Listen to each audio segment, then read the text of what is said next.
Alrighty, we should be streaming. I've got everything set up. We should be good. So chat, let me know what the volumes are. But hello, I am doing a stream with Shadiversity. Shadiversity, he's a really awesome channel. He's a guy that I found not too long ago, and he does really awesome videos because he ties in a lot of really cool stuff that I like. Because like I've caught Scalagrim and Lindy Beige and a lot of like historical channels who do sort of stuff like that. And I like the way it ties into RPGs and fantasy and stuff like that. And you do it really well. In fact, you do it better than most, the way it all ties together. So I thought we might talk about kind of how that all meets together. Really appreciate it, and it is an honor to be here. Thank you for the invite. Well, anytime. Perhaps this will be the first of many. But, again, chat, let me know how the volume is. Let me know if it's good. I know sometimes I tend to be a little quiet, so just give me an update on that.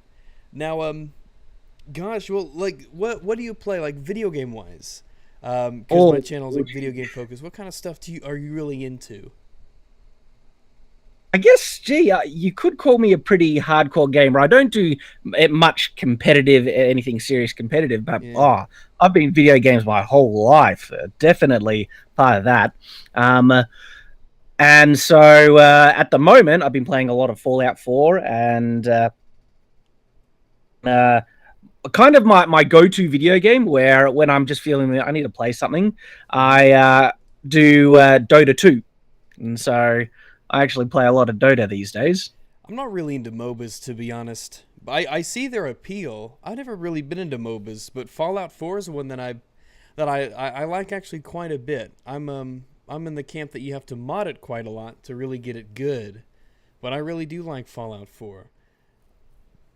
Yeah, totally. I've just made a video actually, and that was like my second last video. It's only been posted a couple of days ago, where it's me making castles. Now, when I say historically accurate, they're not historically accurate in the sense that the build of historical materials and stuff like that, but a bit where my intent was to build a castle with all the proper defensive features that historical medieval castles had, and and so that video was a heap of fun, right?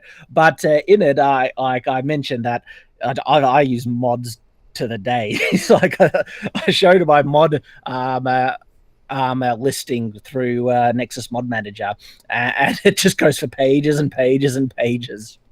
Now did you ever play the other? I assume that you like big into like the other Bethesda games that came before it that were like Skyrim, for instance. This is obviously the one that comes to mind. People are still always talking about Skyrim. Skyrim, Fallout 3, and then if you just go back through all the main RPGs that's ever been released, so Neverwinter Nights, Knights of the Old Republic, all the way down back to Baldur's Gate and stuff, like anything RPG, totally. So if you play a game like Skyrim, for instance, Oblivion, and we can talk about other sort of fantasy games and stuff like that, but there's got to be a number of things that kind of sort of grind your gears about how stuff in the game works, and that's not quite how it should be. Yeah, it's actually really funny. There's kind of there can be a bit of a divide depending on the setting. So I give a lot more leeway, and when I say leeway, I guess I just mean I don't get nearly as bent out of shape as much if it's a fantasy setting. Like when they base something in a historical setting, and if I know even a measure about, that's when I can get really ticked off. Like, studded leather. What is this crap? Why is William Wallace using a big two-handed sword in Braveheart when they didn't even exist? Why was the Battle of Stirling Bridge done without a bridge? Really? Yeah. Well, William Wallace, gee, the two-handed swords weren't even around in his time. So, all right. I had no idea because they have that show here in America. They had it, at least. They had like Deadliest Warrior. Do they have that? Do they have that in Australia? I've watched all the episodes, like the first and second season of Deadliest Warrior. And I really enjoyed it, but there was a lot of bullcrap throughout. I'll bet. I mean, I'm not even really super into the historical aspect of it all that much. I have pretty journeyman knowledge, I guess, but they have an episode where William Wallace fought Shaka Zulu, and he he was pictured as having a great sword by like all the experts that were doing his gear. And Exactly. I just assumed that was like the thing. That was that typical Celtic Northern English sort of thing was the great sword. That almost barbarian like just go get him sort of weapon. I had no idea. Yeah. But Yeah, like completely anachronistic.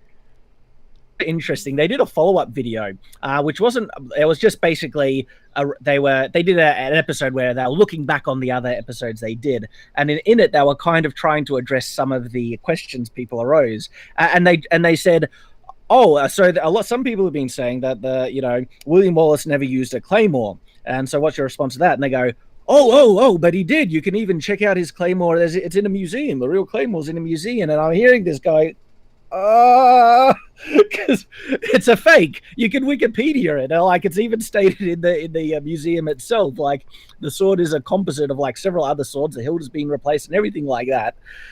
Because I remember that being pretty central to the fight, as it probably would against somebody with the technological advancement of Shaka Zulu at the time. I would imagine that a very long, sharp steel greatsword would be extremely effective. So that seems like if I was on Shaka Zulu's side, I'd be like, I want a rematch. That wasn't exactly fair. You know what really ticked me off about it? And they did the whole which warrior would be best, right? Uh-huh. And ultimately, I think this was in the first season, they said that the samurai won, or it was I believe it was the samurai or the Spartan. I can't remember, but it was a showdown. They had ninja versus Spartan. Yep, and the Spartan won over the ninja, and then they did a finale episode where they picked the two best winning warriors, and it was Spartan versus Samurai, and I can't fully remember who won out of them, but I was so ticked off, right? Because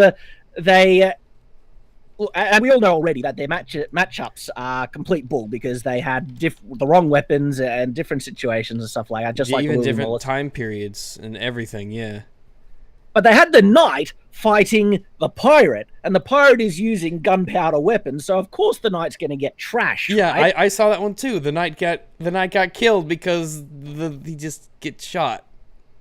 Really, it seemed like a stupid pairing from the beginning, because everyone watching it was like, well, why didn't the knight just get shot and die like right off the bat? And they tried to drag it out for the effect. Yep. And so in the finale episode, they're trying to pick the best warriors, and they exclude the pirate because, well, he's using gunpowder weapons, so that's unfair. We can't really, try and determine which is the best. And I'm thinking, hang on, you put the pirate up against the knight already, okay? Because my point is, the knight, like, in terms of the weapons and armor that they were showing the knight had, the knight would have trashed the samurai, all right? Oh, yeah, absolutely. Absolutely. I think you talk about this too, and a lot of people notice it, this strange fascination that we in the West have with with the ninja and the samurai and the katana and all that stuff. And it's really kind of weird. I don't know exactly what it comes from, if it's this mysterious, exotic sort of, I just don't know what it is, but there's something about it that people really just, they like, and they form this strange fanboyism about it. And I don't know what it comes from. See, I think anime is a bit, actually, so. The romanticized, because when you talk about anime especially, it's very romanticized.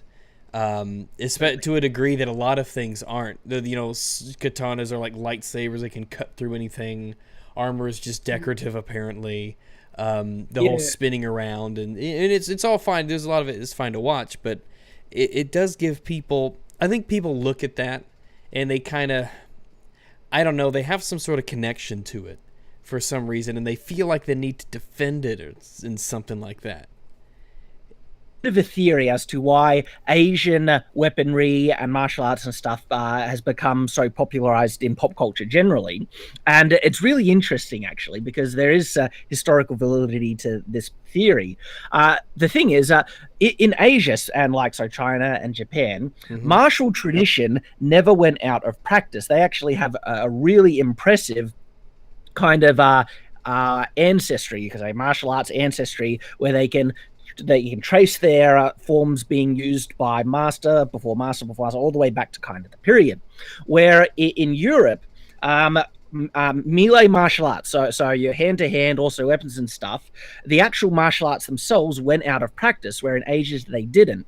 And so because they continued through in Asia, as soon as you get to the point where movies, even the old black and white ones, they still had martial arts, and so it was an easy connection for them to say movie, martial arts. Yes, martial arts are great, but now we have movie magic, so now we can have the guy jumping a little bit longer than is humanly possible, to the point that they extend that they're flying everywhere. If you see the old Chinese martial art movies, they have superpowers now, and then that looks cool. It gets popularized more and more. And then when people see that, they get attracted to, the Asian martial arts and stuff. And then we kind of get the pop culture situation where it's at the moment. Everybody wants to be a Genji main, and then it begins. Really interesting, though, is the reason why martial arts became less prominent in Europe versus Asia. And the reason is that in Europe, they understood the principle really well of force multiplication in terms of weaponry. So you can train your whole life and become a master hand-to-hand combat warrior, right? And that's all good. With a crossbow. Exactly. Or you could just pick up a dagger. Okay. As soon as you grab a dagger, your lethality potential has outweighed the guy who has trained his whole life with his fists. And so what they did in Europe, they used weapons. And so they went for the best weapons that they could carry around and trained on how to use the weapons. And so when the gun comes around, they're like, okay, well, that kind of makes swords not nearly as useful as they once were. Let's figure out on how to use these guns really well. And so the actual martial tradition of swords, and even the unarmed traditions in Europe, they were forgotten. They went out of practice, because what's interesting is that it seems like weaponry was far more accessible to the commoner in Europe than it was in Asia. And another little point that really emphasizes this is that in Asia, a lot of the martial arts weapons are weapons that are based off of farming implements, because the peasantry didn't have access to the actual martial weapons, so they had to make weapons out of their normal tools. Okay, all right. So, I mean, because really, like a naginata, for instance, really is like a scythe with the blade turned upwards, really. So the naginata is because you're talking about the pole weapon. Yeah, pole weapon with the curvy bit at the end, the sharp curvy blade at the end. So that one actually is a martial weapon, and so that was used by samurai, and also it's famous for being used by girls, but the guys samurai use it just as much. But if you look at the martial art weapons like the kama, and also the nunchuck and stuff like that, they're actually based more off farming implements, and so I think the tonfa might be as well. The sai not so much. The sai is more of a disarming, I think that might even be more Chinese based. But yeah, so it's interesting to note just the amount of weaponry in Asian martial arts that actually come from farming implements, and that would only be the case because the peasantry, they didn't have as nearly as free access to the martial level weapons as what I think they must have had in Europe. Is there? Do you know exactly why that is? Was it like the availability? Because I hear like in Japan, it's not a very mineral rich country in terms of like iron and metal for that sort of thing. And it's very much the caste upper class situation. So it was a cultural thing. Yeah, that was very much a cultural thing, where the katana, that was a weapon of a samurai. And so if you're not a samurai, or if at least you're not of nobility, you're not allowed to touch this sword. There is only the slightest equivalence to that in Europe with the longsword, but what the peasantry did said, fine, all right, you want your longsword? Great, we'll grab a sword and buckler. We'll use a one-handed arming swords. And they were really popular amongst the common people. The common people, they certainly got access to the weapons when they wanted them. You do see in medieval history, especially in Europe and such, you see a very interesting progression of how weapons changed and evolved over time, and how they were constantly experimenting and finding out what worked and fine-tuning. And there was a constant battle between weapons and armor, and now they have this, so we have to do that. Well, now that they've got that, we've got to do this. And it is like the struggle almost between offense and defense. It was going back and forth and getting better and better and better on every side. And Yeah, to what yeah, degree absolutely. did that exist in the East? Well, it's interesting. I wouldn't call myself an expert on the Asian stuff. I Uh-huh. certainly like to look at the parallels here and there, Yeah. and so I can only share more anecdotal thoughts in regards to it. But you can certainly see that um, very traditionalist or conservative in terms of their weaponry development, especially with the katana. The katana stayed in the same design for a very long period. And you're absolutely right. In Europe, there was a serious a progression throughout the medieval period. You could call it the medieval arms race, really. And I think there's a couple of factors that created this difference. One, there were like in with Europe, you're looking at a geographical area that's much larger than just say a landlocked small island like Japan. Well, sorry, a couple of islands with Japan. Where with Europe, you have a much higher population. And so, just generally, any area that has a higher population, you will see a higher amount of innovation and technological progression because there's more people, more brains to put to any given task. And I think that actually is reflected quite a lot in the modern day. Because if you have a look at the technological progression of the human history, we have learned more, we've advanced more in the last like 100 to 200 years than we did in the previous 1,000 years. Oh yeah, And absolutely. yeah, and so that is very much due to population, because with so many people on Earth, there is just so many more brains working at the given task, Hmm. and so I think the population difference certainly played a role in the higher amount of technological progression with weaponry happening in Europe, and the ultimate proof of this, I feel, is the development of the gun. Ultimately, because I mean, they actually had gunpowder in Asia, but the Yeah, people to yeah, yeah. really weaponize it properly were the Europeans when they got their hands on. They said, "Oh, we can do something with this." That is kind of And strange. How because you always get that. That's one of those things that we get from. I think China is where gunpowder was developed. How is like once the Europeans got hold of it, it makes you wonder to what role was it used militarily at all that much in China? I would actually want to fact check that because all I can so I'm not going to use my reference point that I've thought of as a All right, historically I can take a look at that later. accurate, Yeah. because all I can think of is in Mulan, the Disney movie where they got Yeah, the yeah, yeah, cannon. yeah, yeah. Like, yeah, that's probably not an accurate reference point Well, for me to they comment. had dragons, so they had little mini dragons, so that was probably just as good as a gun, if not better. Dragons can beat anything. The So with all this knowledge you have about weapons and armor and how they work in tandem with each other, the back and forths of offense and defense and all that, playing games like Skyrim and things there's got to be some things that just kind of rub you the wrong way in particular. And a lot of it, like with me, a lot of it you can go, oh, okay, fair enough, it's a game, whatever. But there's got to be some things that they just really bug you.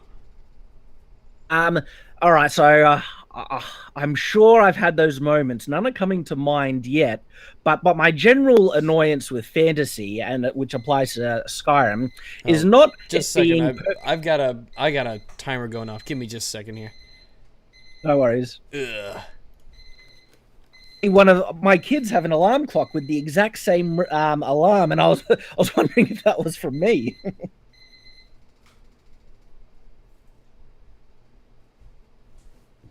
Let me know when you're back.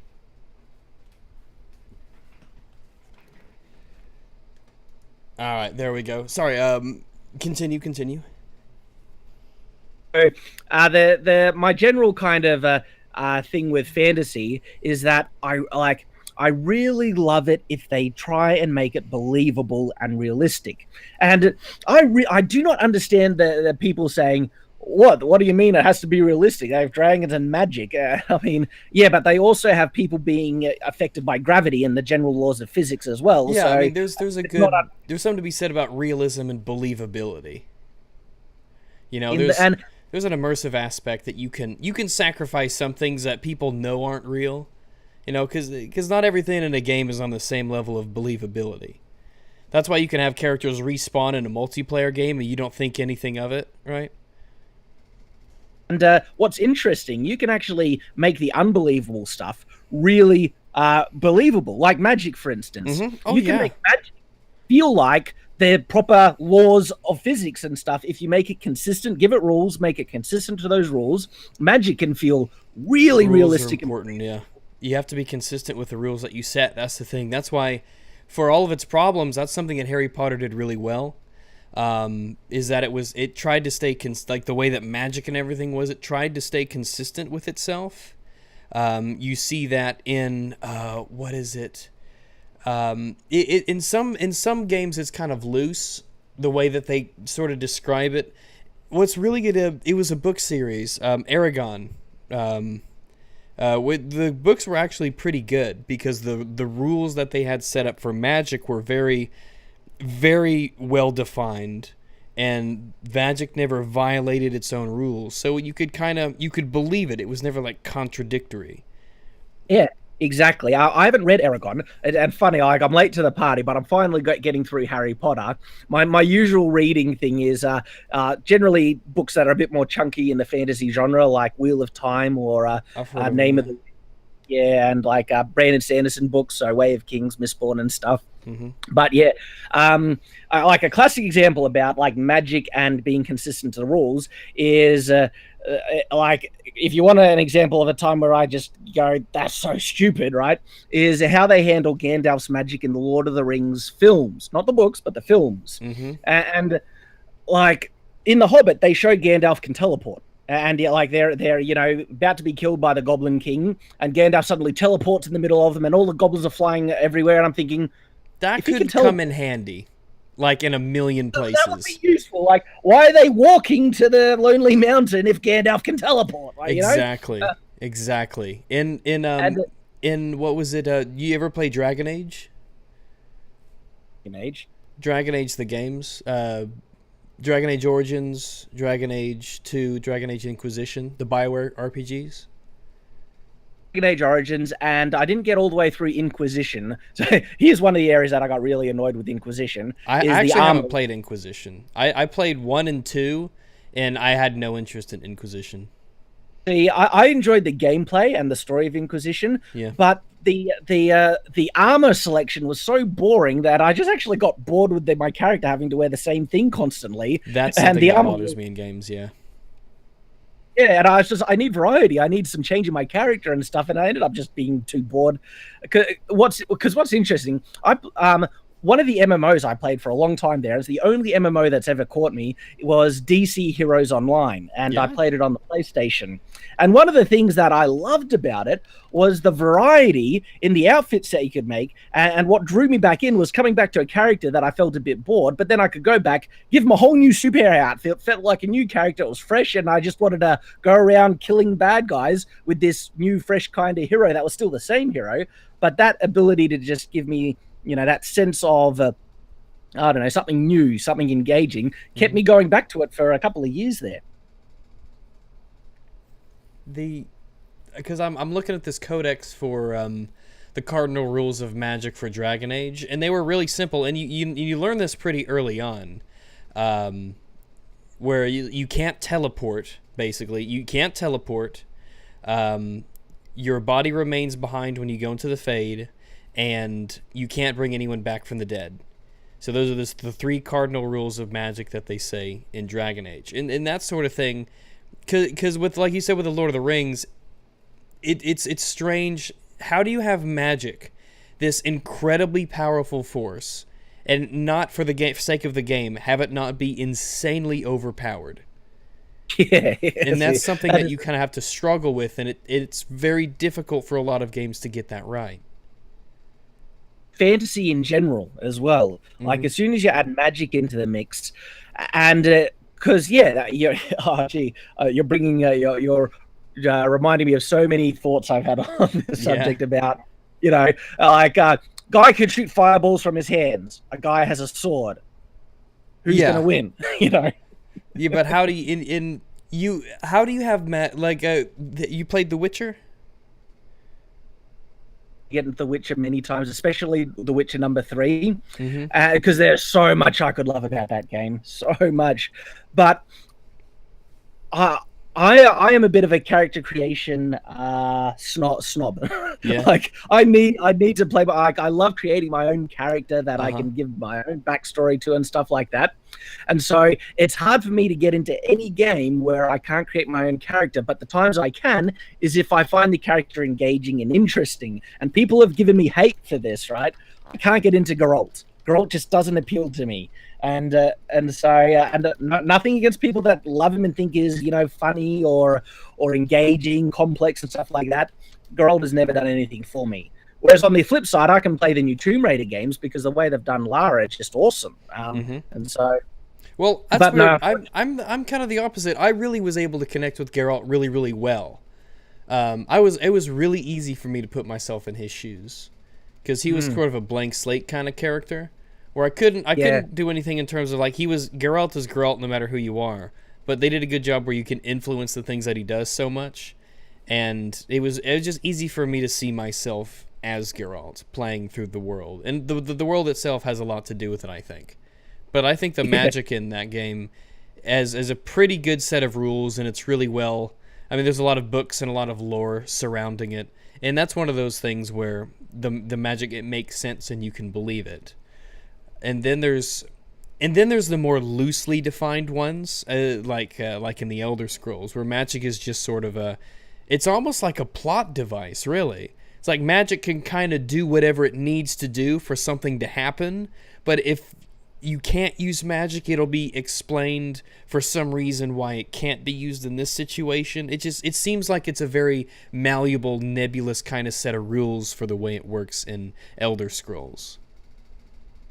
there can be a bit of a disconnect in that. If it's too obvious that they're making the rules just for gameplay reasons and balance reasons, that can be a bit immersion breaking. I get that completely. Yeah, like this fireball does 15 damage to you, and it's like, how is he not melted? It's fire, right? Yeah, it's like, I'm gonna freeze you solid, and he's just frozen for 2 turns. It's like, no, he's dead. He's so dead. He's not coming back from that. Now, one of the things that bugs me a lot, and you mentioned this in one of your videos, and it obviously brought it out in me, is the way armor is portrayed in video games.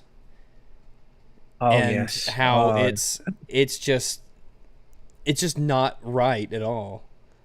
I mean, there's so few games that make armor. Yeah, like how you're asking me what makes me go like it's Skyrim. Yes, definitely how they handle the armor.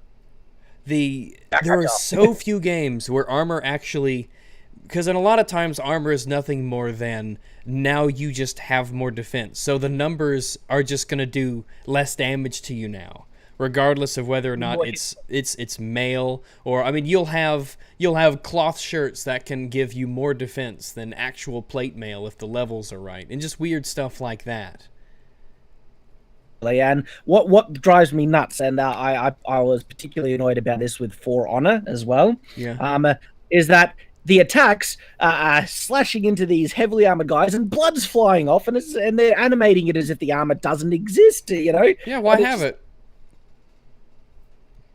So, do you understand what armor is? And there was one game I played a while ago. I think it's completely dead now, but it was called War of the Roses.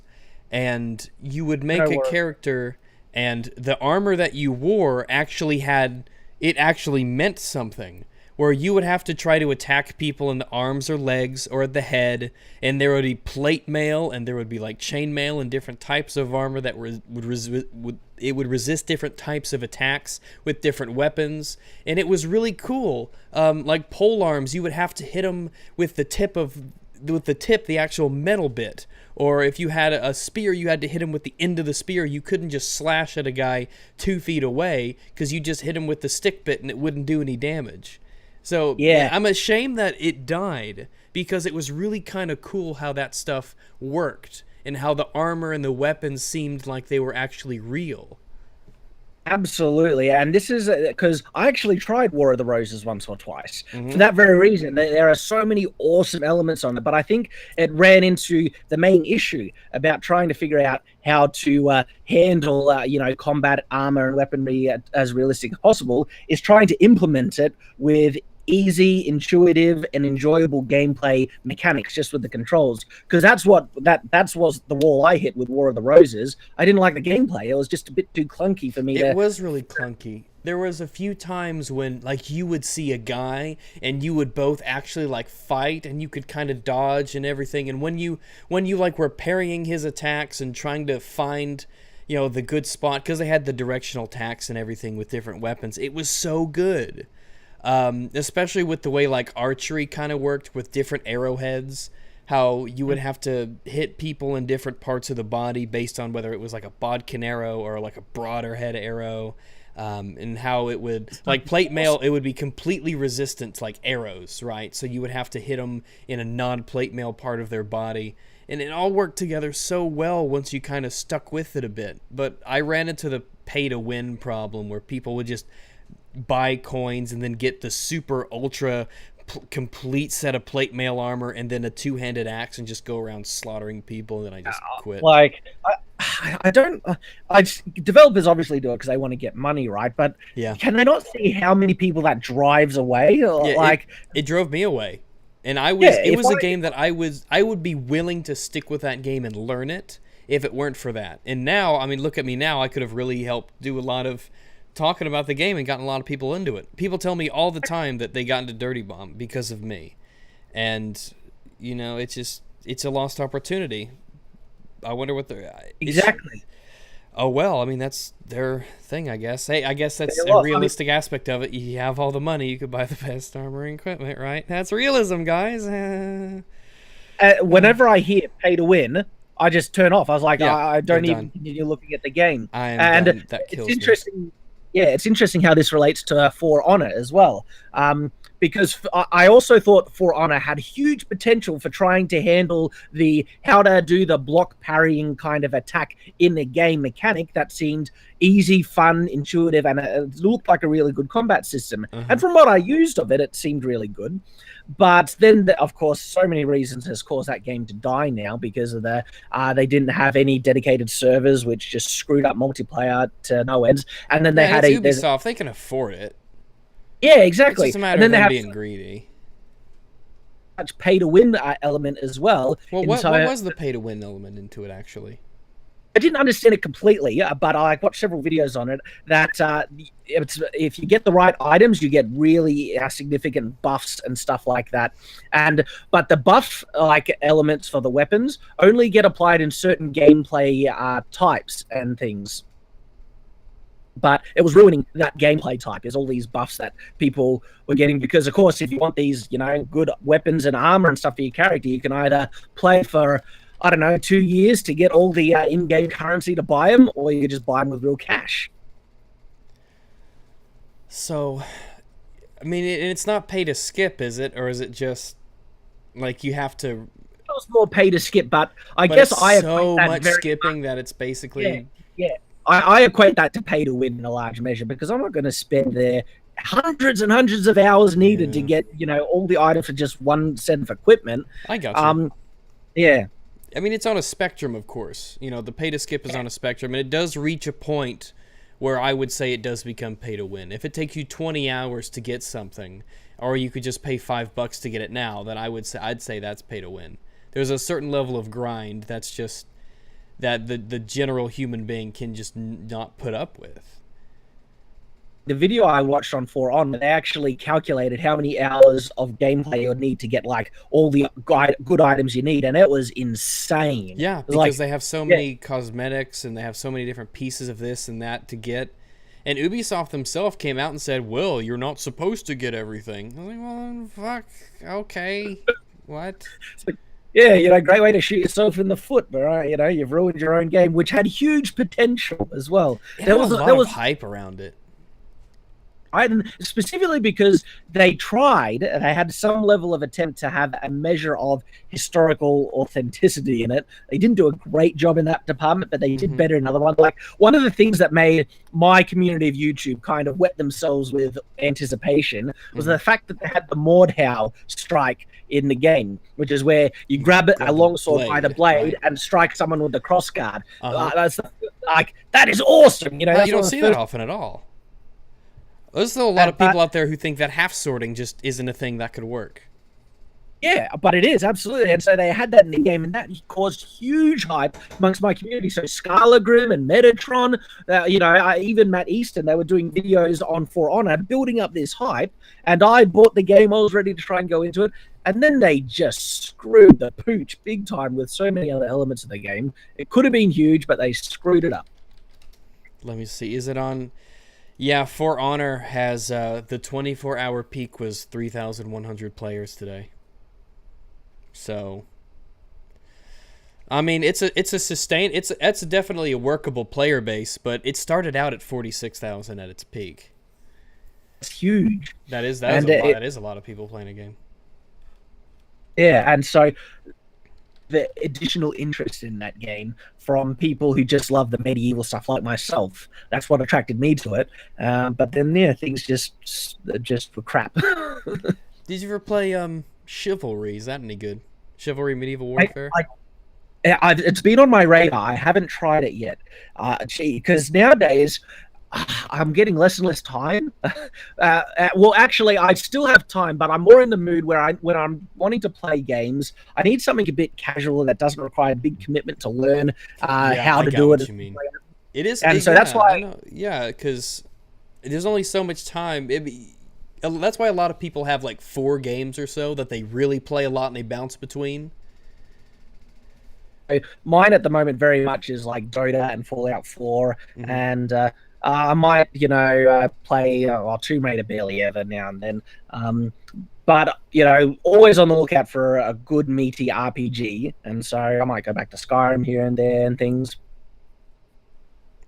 You're right, absolutely. There's a rotation kind of set of games that when I just need to unwind, these are kind of my go-to ones. Yeah, I can always play. There's a certain set of, especially multiplayer games, I could go back to and play and enjoy. And then I have a couple single-player games that I kind of go through and finish off. The last one I played was Hellblade: Senua's Sacrifice, and that's a really good one.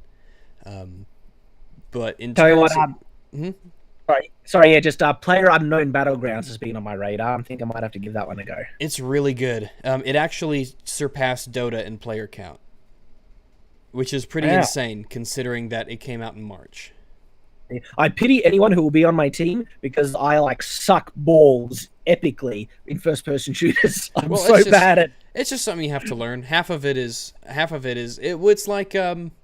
It's like a lot of things. It's not just raw skill of put the point at the enemy and pull the trigger as fast as you can. A lot of it has to do with, try to get into the best position, try to stay in cover, try to, sneak up on them or, that sort of thing. But that's what it feels to me. The tactic side of things and getting into position and stuff. There's a lot of that in PUBG. There's a lot of that because the objective is not to kill everybody else. It's to be the last one alive. So, I mean, theoretically, you could win the game without killing anybody. But normally, there's a lot of seeing enemies and not engaging them, and especially when you're with teams, because it's solo, duos, and teams of 4. And of course, since the objective isn't to get as the highest body count possible, it's to just be the last ones alive. There's a lot of, well, let those teams fight out and let's go, or let them do all the heavy lifting and we'll try to get into a safe spot. There's a lot of, well, maybe it's best to not shoot and keep our position hidden instead of firing on them now and letting everybody know. So if you enjoy that aspect of games, I would really recommend it. But it's worth a look. It's definitely worth a look. It's a solid shooter in its own right, and they're doing a lot of good work with it. And I would definitely recommend it. Though I do wish there was I wish there was a really good melee focused PvP sort of game like that. That had that War of the Roses kind of feel to it, where there would be this rock paper scissors kind of advantage disadvantage. And it was you could actually fight people, not just it's a battle of it's not just the battle is who can keep the reticle on the other person the best. It's you're next to them and you're trying to hit each other and block each other and you're actually fighting them. Yeah, like tell you what, that my all time. It's funny, like I mentioned all these games I play casually, but not one of them is my all time favorite game. And my all time favorite game is the one that has just the best melee combat I've ever had in any game. I'm not sure if you played it, but Dragon Age. Sorry, not Dragon Age. Dragon's Dogma. Dragon's Dogma. I've heard of it, but Uh, I've never played it. oh, gee. Oh, the best game I've ever played. I hate Really? the grind, but this is the only game where the combat was so much fun that I went nuts on the grind and just played to get a level. I think it was 200 was the level cap, so get a level 200 character just to achieve it because it was fun. It was Dragon's insane. Dogma. I mean, it's $30. Wait, you mean Dark Arisen? You want to get, yeah, that's they did an expansion and then Uh-huh. they just end up selling it as one game, Dark Arisen. But yeah, on Steam now. And the character creation is really in depth, so that just gave me joys all around. And Uh-huh. It's ah, rated really highly.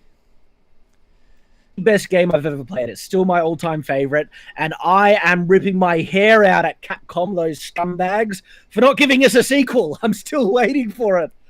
All right, Gosh. I added it to my wish list. I'll check it out later. I got so many games I got to finish, but I'll put that on my wish list and see if I can go back to it later. I'm not sure if you've ever seen Shadow of the Colossus and stuff. Basically, they have a climbing feature where Mhm. if you're fighting a Cyclops, one of the best ways is to grapple, climb on its back, and try and hit it in its eye and stuff, and not get thrown off. And that's the same with dragons. And so you Mhm. have these fights with these big monsters that end up being drawn out for 5-10 minutes sometimes just for this one creature, and oh, it's so much fun. So, in terms of, I mean, it's really not a big in terms of that good melee combat sort of game. There's not really all that many come to mind, even with games like Skyrim, right? Yeah, Melee Skyrim combat's actually pretty crap. balls It's completely. it is not good at all. It was such a small step better than Oblivion. You're wondering what they were doing. Okay, See, I'll hold to the fact that I think Skyrim, while a good game, is one of the most overrated games of all time. issues with it. That's absolutely true. I have a bit of a theory on what makes good melee combat. And I'm only drawing from my experience from playing Dragon's Dogma and also some of the Souls games. Hmm. So Dark Souls, and I played Demon Souls, the first one that came out, and I noticed something that they both do that makes the combat just really, really engaging. And what it is when you press attack, you lock your character in to a set animation of the attack, and you also your movement path ends up being locked into a set movement path where you're going to be moving forward a step or two, and you can't really strafe side to side. So because of that, whenever you attack, you have to time it really well, because if you time it poorly, you can't duck out of that sword swing and you can get hit, and the punishment can be very, very high. Hmm. And so it seems like for every single attack there's a very specific timed animation set for it that locks your character into that, which makes the timing aspect of the combat really important. What I noticed with Skyrim is you swing, but your character is just waltzing around like he's on ice Yeah, skates. You're floating while you're supposed to be hitting enemies with these even if you had a double-handed sword or a big old warhammer or something like that, it didn't feel like the weapons had any weight to them. You were just like, And it, everything was so floaty. Yep, absolutely right. And it didn't feel like you were committing to a proper attack, because what's interesting, like in actual real sword fighting, because I enjoy, HEMA, historical European martial arts, and I train with real swords. Hmm. And what's interesting is how much correlation committing to a certain strike has in terms of gameplay and real sword fighting. Because when you're facing off to an opponent, oftentimes before you really get into the flow, you think of a set of strikes that you're going to commit to, and you'll go to perform them. And as soon as you start to do the movement, you've committed to it. It's very hard to pull out and do something different. And so it's interesting how much that has a relationship to if you did that in gameplay, where you commit to a certain strike, and if you haven't planned how to respond to their own counter, you're going to be pretty boned. You're screwed. I know The Witcher 3's melee combat was pretty good. But there is that give and take with being able to there is a point in a lot of games where, well, it's hard. It's so hard to do because there's so much that there's so many little things that go into it. Most games will just be like fast attack, slow attack, and that'll kind of be it. You can parry, fast attack, slow attack, and that's pretty much the extent of what you can do with your sword. Mm-hmm. And see, I actually think that can work pretty well because, like, with going back to Dragon's Dogma, that's really all they had. They had a basic attack and a heavy attack, and you would cycle through different animations depending on what attack you did before. But then, depending on your movement, that can switch to a different attack or a roll and other things. And I think that can actually work really well. And it's pretty easy to add on top of that a basic targeting system for going low or going high or going, left, right, and stuff. And because as soon as you start to add on mechanic on mechanic on mechanic, the skill spike to just figure out how to do it properly can be a real big barrier. Yeah, it's just like the basic stuff gets buried down underneath all sorts of other things. And that's what I hit when I tried War of the Roses. It was just like, no, actually, War of the Roses was a bit. Sorry, I'm probably being a bit unfair. It was about the complicatedness of it. Every weapon was something that you had to learn. Like there were weapons. Some weapons were just undoubtedly easier to use than others. Like a two-handed sword was just way easier to use than a polearm was to use. But there was a level of satisfaction that came with using something like a polearm or I don't know what they're called. It's basically like a shorter version of one, like a poleaxe, something like that. Somewhere it wasn't quite a spear, but it wasn't quite a.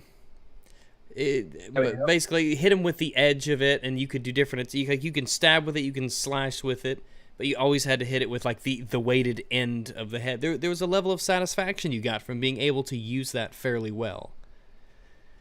Yeah, so because War of the Roses, it's been ages since I played it. But did that have mouse kind of depending on where you could swing in different. If you pulled back and attacked, you would do like a stab. If you went forward and attacked, I think you would come in over the top, and then there was left and right. So really? I think it was it was a little bit weapon dependent, but it pretty much had. Oh no, you would drag your mouse in a certain direction. And when you dragged it in a certain direction, you would slash in that direction. So I think you could kind of attack at a lot of different angles, is how it worked. So that was cool. So you would charge up and attack, because when you charged up, your character would pull the weapon back, like you were about to swing it, and then you would swing it in whatever direction you slashed, made the slashing motion with your mouse in. And I really liked that because it was a tell that. Which way they would attack. So you could have really awesome, like, actual duels where there'd be you and another guy, and you would be blocking and attacking, and it could go on fairly well.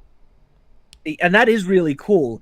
And what's weird for me, right, is I found it it didn't connect with me. I found it clunky in War of the Roses, but there's a game very similar to it that has a very similar combat system where it's mouse direct aiming with melee, and that was Mountain Blade. And so I've heard really good things about Mountain Blade. And see, for some reason, I found Mountain Blade it flowed way better, and it was more I just found it more intuitive and easy to handle. And that has full mouse directional based combat where, if you're on a horse or you're on thing, if you move your mouse left, your sword will suddenly move to the left, ready to attack from that angle. So it obviously can work, because I love Mountain Blade. That's a brilliant game. I wish there was. I wonder what the biggest game is out there right now that's kind of like that. There's a lot of melee games where you fight like either hordes of enemies like in Vermintide, which is really good, or things of that nature. But like a good PvP kind of dueling game.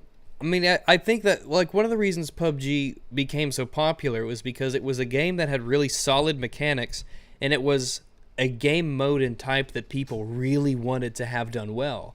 And so PUBG comes along. It finally does it really, really well, and people they love it. They swarm all over it. I wonder if the same thing can be said about games of that nature, melee-focused PvP games. If there is, I think there is. I think there is a very hungry community wanting a real solid, like a sword simulator that can do what they want, and if someone can make that, oh gee, they'll swarm to it. I would be making I would let's be plays interested in it. Yeah. well. Yeah, and I reckon that could explode. Yeah. And one game that possibly has the potential for it is Kingdom Come Deliverance, which is in development at the moment. While I've heard of it, I haven't really checked too much on it. Because Gee, like this is a game where it's based in a historical period, and they are really, doing their due diligence on making it accurate. And they've been looking into HEMA techniques as well for the sword fighting and proper angles. And gee, it looks good. And if they can nail the make the gameplay easy to do, and because what I find when combat mechanics are easy, that means it becomes second nature, and you can just focus on playing the game, and you're pressing the buttons like a madman without even thinking about it. And that's when the gameplay and the combat just gets really, really fun. And so if they can figure that out, I reckon they have a winner on their hands. It's games like that because you have a level of it's a trade-off between the amount of things you could do and refining the simple stuff. Like you have one of the most popular shooters in the world is Counter-Strike. It's Counter-Strike. And it really is a very simple game in terms of the mechanics and how they work. But learning them and mastering them could take a long time. And it's satisfying when you get it right. Yeah. Those are the games I love, right? Like simple to grasp, but complex in sophistication, and you can just really figure out the ins and outs. I mean, that's actually one of the reasons why I love the card game Magic the Gathering, where the basic concept is simple enough, but then you've got just an infinite amount of variance in the types of decks you can build and the strategies you can put together. So it's that kind of thing I love. The whole easy to learn, difficult to master concept, absolutely. Definitely, because like Dirty Bomb is one of my favorite shooters, and it's really simple in how like the gunplay and everything is, but it's about you getting better at it. It's not about finding new tricks and unlocking new abilities. It's about becoming good at a core set of skills, and it makes you think that this is a my skill versus their skill kind of game. And there's so many games that bog it down in magic spells and buffs and auras and necromancy and things like that, and that's all fine and all, but there's a certain level of simplicity that is refined that a lot of games don't really have. Oh yeah, absolutely. This is a bit in relation to one of the gripes I have against the current state of MMORPGs and stuff, is that if they could just take out the grind and give people the end game content, just have a game that's because that's basically what you're there for. You want to get into the good stuff. Well, Guild Wars 2 does that actually. They give you a booster to level 80. So if you want to get all the end game stuff, you can, like right now, because I jumped back into it. And I think like if you buy an expansion, which is expansions give you end level, a lot of the content is end level. They give you a level 80 booster. It's like, okay, here you can make a level 80 character now. But that's one of the reasons I like Guild Wars 2 so much, because it doesn't feel like a grind. But World of Warcraft, oh man. See, because I appreciate games where success in the games requires skill in playing it. And the problem that I find in a lot of MMORPGs is that they take away the skill component a lot and just have it levels. If you're a high enough level, levels and gears. It's all about numbers. Are your numbers better than their numbers? Exactly, and then there's no skill in that, and there's no real satisfaction in achievement then, apart from the fact you can say, I played this game for X length of time to make this X level character. It's like, all right, so you've said that you can spend a lot of time playing a game. It doesn't show that you're any good at, doing something. So I love games that have, combat mechanics that do require skill to master and stuff. And so I wish I could find that in a good meaty MMORPG. Yeah, that's another thing that bugs me about Bethesda games, but Skyrim especially is the way that the way the difficulty could be. It's just like you would come across enemies and they would just be practically invincible. You would cross some invisible barrier, or your gear would be at a certain point where it triggers the game to start spawning enemies that are just leaps and bounds better than you, and there's nothing you could do despite. Like I tried to make a character, an orc character who was going to be nothing like strength and endurance, and I knew how to get him dwarven gear really, really quick and a big old dwarven greatsword and stuff.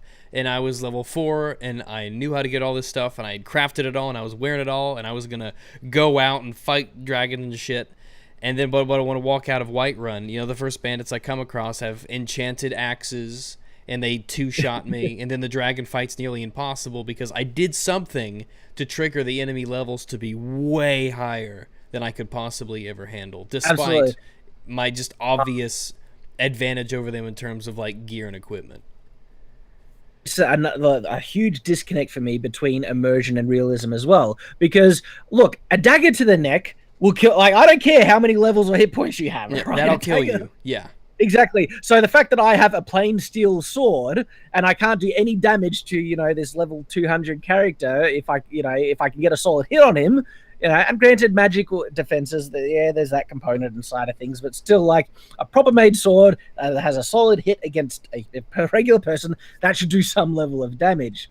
And so I do appreciate that. Yeah, this is why I appreciate Dragon's Dogma and Dark Souls so much, is because so much of those games are skill based. Mm-hmm. And you see those videos of the guys that are playing the games where they're like level 0, but they're still taking on the huge bosses and stuff and winning because they're just that damn good at the game. No, the level should be you. The experience you have should be the experience of the player a lot of the times, not the experience of the character.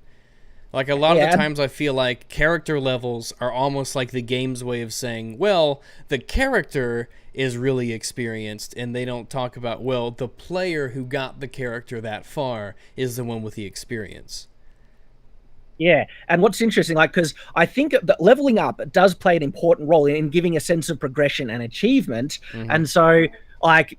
So I think it can be done. You can get that sense without this artificial construct of levels and having a game skill-based, but have a sense of progression in terms of the types. Well, one, your progression through the story of the game. That's a clear, easy way to do it. Yeah. But also the items that you find and the monsters that you've been able to kill and other things like that can give that sense of progression and advancement that levels do, because levels now, they're more thrown in to just artificially extend gameplay.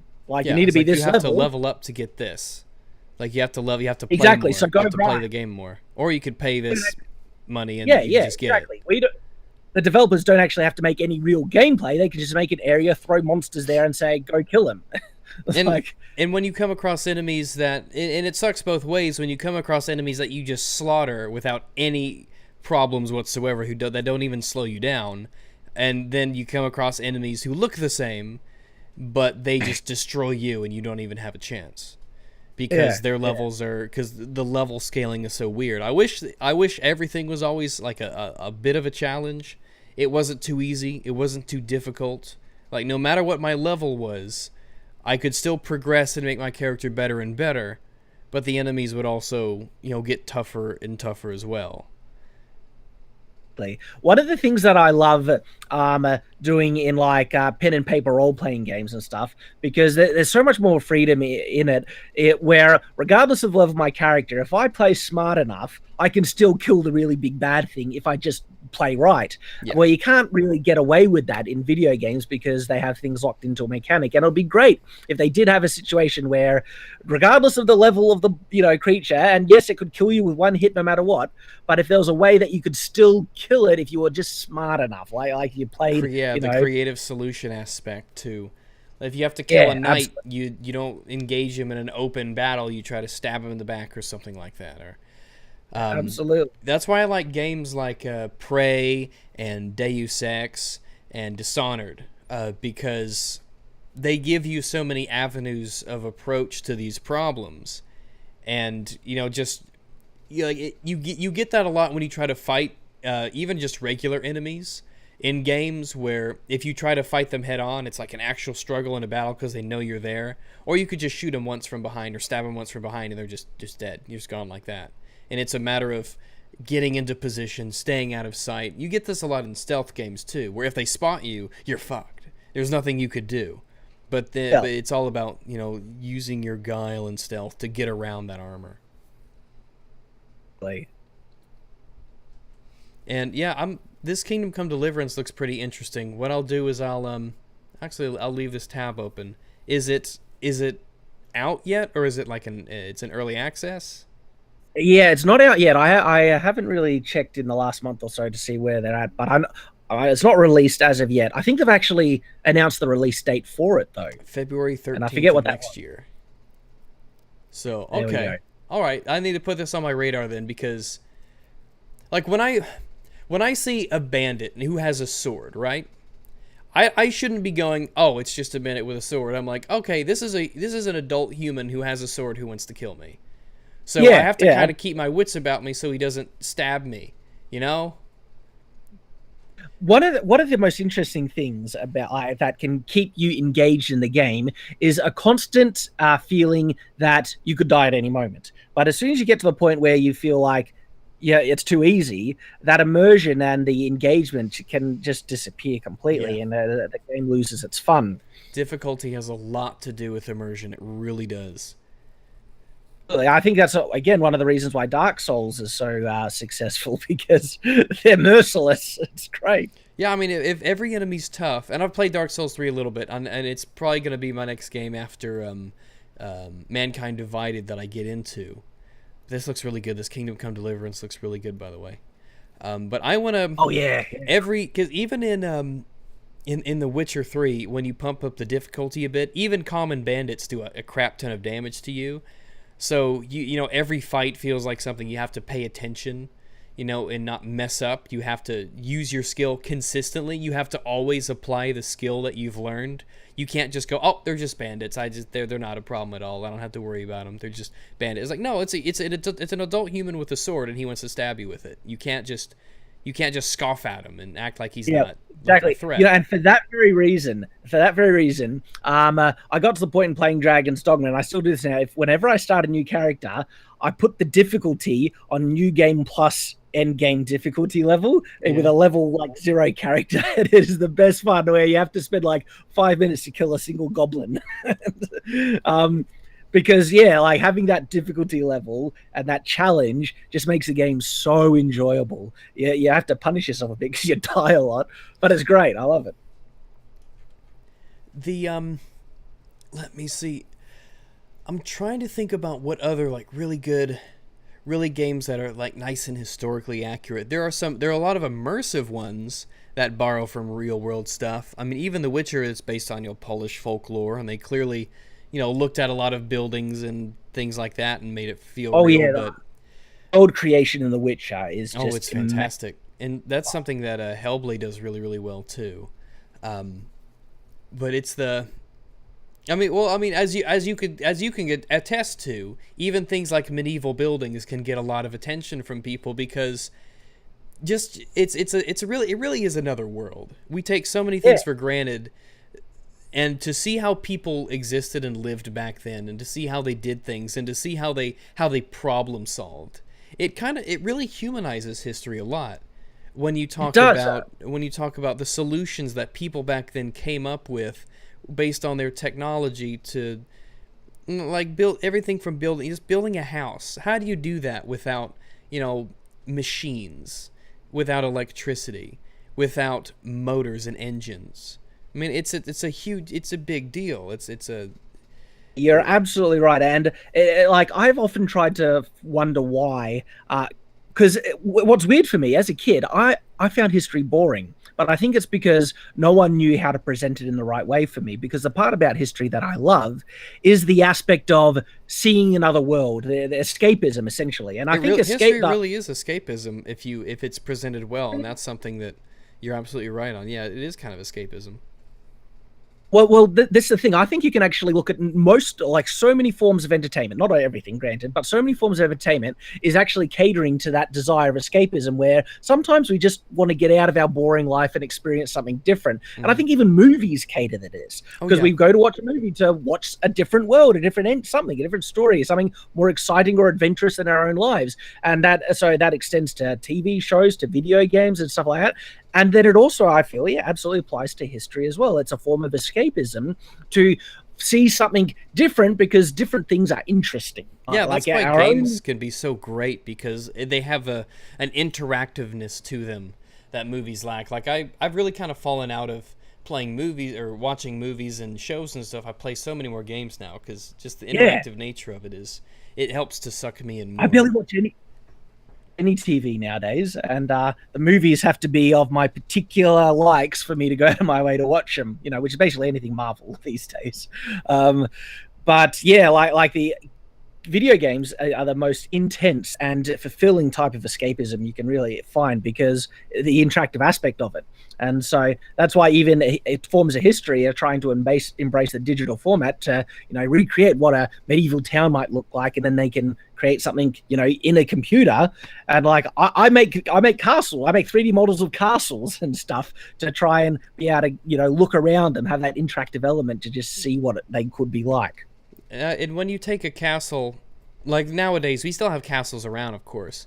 But if you were to go to some dilapidated castle that's not taken care of, and it's just the walls and just the remnants of it, and it's all falling apart and everything, it's hard to really feel interested in a way a lot of the times about it because it feels so old and it feels so ancient and not relevant. But video games really do give people the opportunity to teach history in an interesting way. Oh yeah. To fill to fill worlds with real historical information.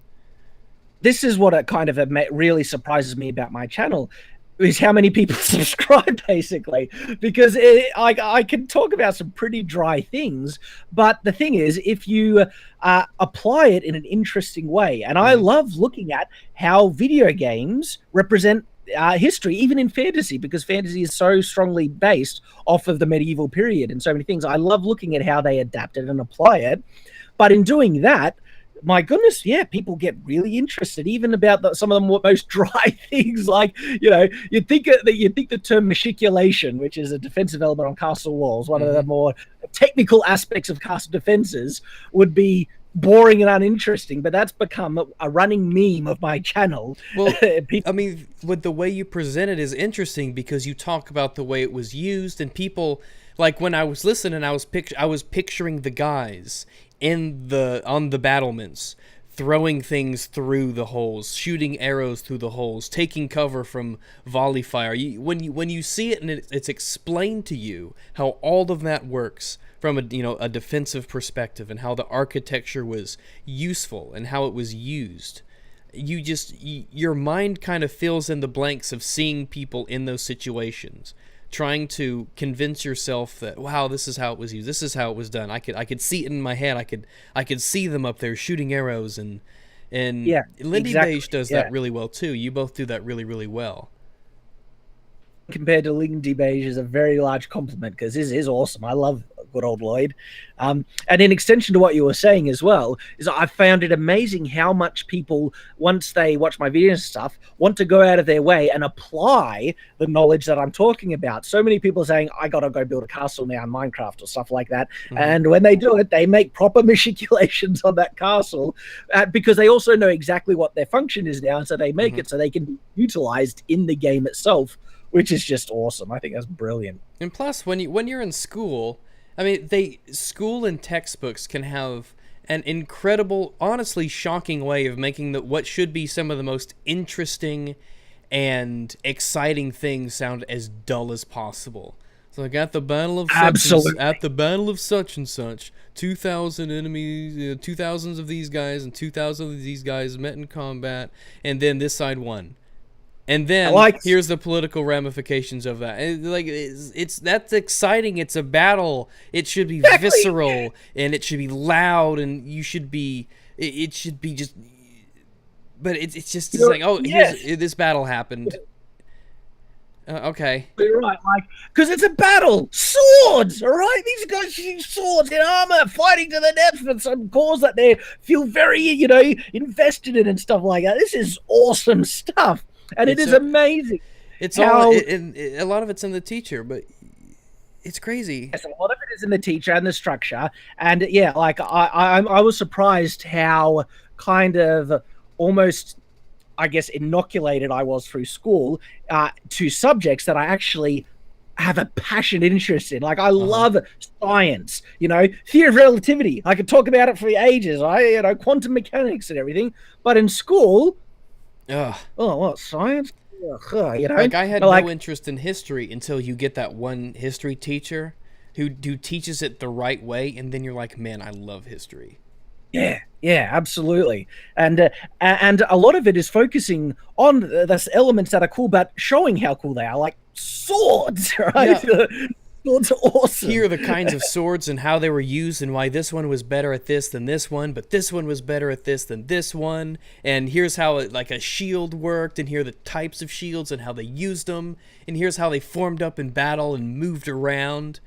It's like that's just it's so awesome. Like I have this book that talks about battles of the ancient world and a lot of medieval battles, and they talk about, you know, this side had this many of this kind of troop and this many of this kind of troop, and here's how they were positioned. And so you could kind of look down and see these battle plans of these ancient real historical battles, and you could see, oh, okay, their archers are up here, and then they got a wall of guys in front of them, and then they have another regiment of guys over here, and you could kind of see how it all merges together. And even just having that sort of thing explained to you, your mind fills in all the details. You know, like Yes. I could okay, all the archers are over there, and I could see them, and they've all got their bows, and they're ready to fire. And then they have the middle area, and then they have the drawing picture of here's what, you know, the cavalry look like with, you know, with their DLC horse armor and everything and all that. And a lot of people want to be excited about that sort of thing. It's just a matter of just telling them, you know, there's so much goes into this stuff. It's not just a battle took place. Now for the next 3 chapters we'll talk about what this one king did, you know, and the laws he made. It's like, no, battles are important. So tell us about them, how they worked, how battles were fought, the logistics of them even are super interesting. Actually a tremendous sociological value in trying to understand things about history, because the human experience has gone for a very long time, and if we don't learn from our mistakes, we're just going to repeat them, which we are very primed to do in the day and age today. Because and all if you're and you, yeah, like I said, you can just learn and appreciate so much that can be a benefit to you in your own life. Like, my goodness, the deep appreciation I have that has grown in me for modern society and the luxuries and technology that we have today has just blown up incredibly as I've studied what life was like in the medieval period. Now, in some ways, it was nowhere near as bad as people think. But like, seriously, if you could go to a medieval person in history and say, so, hot water on demand, whenever you want. Oh yeah, where you play that game with yourself. How would I explain modern conveniences to ancient mankind? Electricity, cars, airplanes, hot water, as much as you want on demand for basically free. Light in your house and warmth at the flick of a switch, right? These were things that people had to work and spend hours on to just get in their home. Yeah, heat. Chopping firewood for months just so you don't freeze during the winter. Can you imagine just chopping firewood for weeks at a time? Like, it blows my mind. And then I think about food, right? One, having fresh food free of, you know, potential disease. Probably food is maybe the biggest thing we take for granted is food. Oh, food my goodness. Everywhere, on demand, as much as you want, whatever kind you want. Is it in season? Doesn't matter. You can have it. Exactly. Flavor, right? Flavor. It's a thing. Like, insane. And the different types of cuisine we have at our fingertips, right? These are luxuries that the medieval person would think we are living in a paradise. But this Absolutely. This is heaven to them. Right? This would be heaven to them, because our living conditions in first worlds, our living conditions are like 100 times better than the kings. Oh, the kings and rulers of that's the why past. That's why so much it's so easy to romanticize stuff back then, and video games do it, books do it, especially. I think T.H. White started that really with the Once and Future King was one that really took off. But man, I mean, you play games and you watch movies, and it is so romanticized, you have no idea. Like, because this is the thing, and I love the medieval period, right? Mm-hmm. I would never want to live there. Never want to live there. Absolutely not. I would love to. I would want to visit. Yeah, I'd love to visit. You bet. For you know, a week holiday in the past, anytime.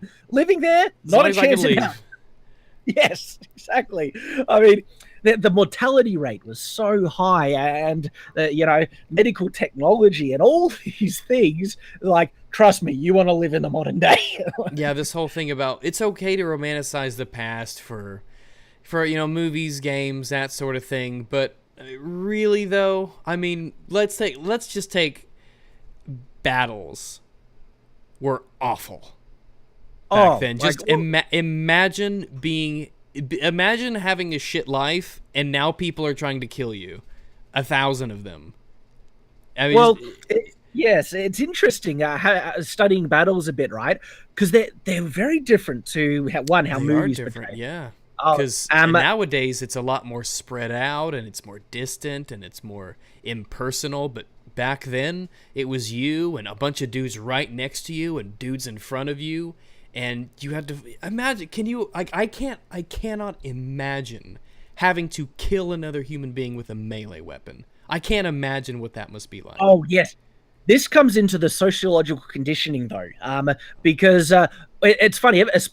Our experience with world wars and how devastating they were. Like World War I and II was actually that they hit home how different modern warfare was to medieval and classical warfare in such a profound way that has actually changed the social conditioning and approach to warfare and battle. And I think this is a healthy thing where we understand how horrible it is and stuff like that.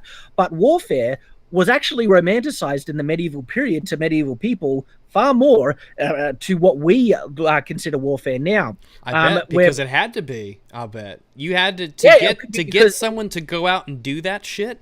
You had to tell them it was noble and valiant, and it was patriotic, and it was something that you should feel proud to do. And it's just such a noble, virile thing for a man to go out and battle. I mean, and it goes back all the way to the Greeks and before them. It's like you have to convince all these young dudes to go out there and fight and kill and die. The guys are going to be the ones who will do it. So you need to try and engineer an incentive sociologically to make them want to do it, because they've got to go out and risk their lives. And so you can tell them that it's manly and valiant. And I actually feel there is truth to this. I think it is a true manly virtue to want to protect your family and your home. It is, yeah. And channeling that is, and it's not necessarily cynical. I mean, a lot of the times it was one of those necessities is, hey, we have to defend because we take this for granted too. National security is something we take for granted too.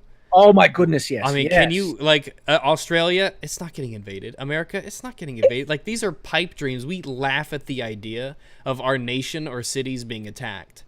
Like that's not even a concept to us. Oh yeah. But you're absolutely right. Back in the day, that was a very real thing. Absolutely, it was a very real thing that it was good to be prepared for and trained for. And then, at the same time, do you think back then there was as much of a sense of national pride as there is today? I mean, like, really, to the peasant? Do you think there was? How much did the peasant really care of who was in the castle 1,000 miles away that they would never see? I wonder how that was. Well, first of all, human beings are naturally tribal no matter what. Yeah. So they're going to find a demographic or something that they want to be identified with, whether it's just their village or their nation. They're always going to find a clique. That's true. There's always going to be groups. There's always going to be leaders and followers. Exactly. And the other thing is, people like in movies and in media and other things like that, people always love to try and paint a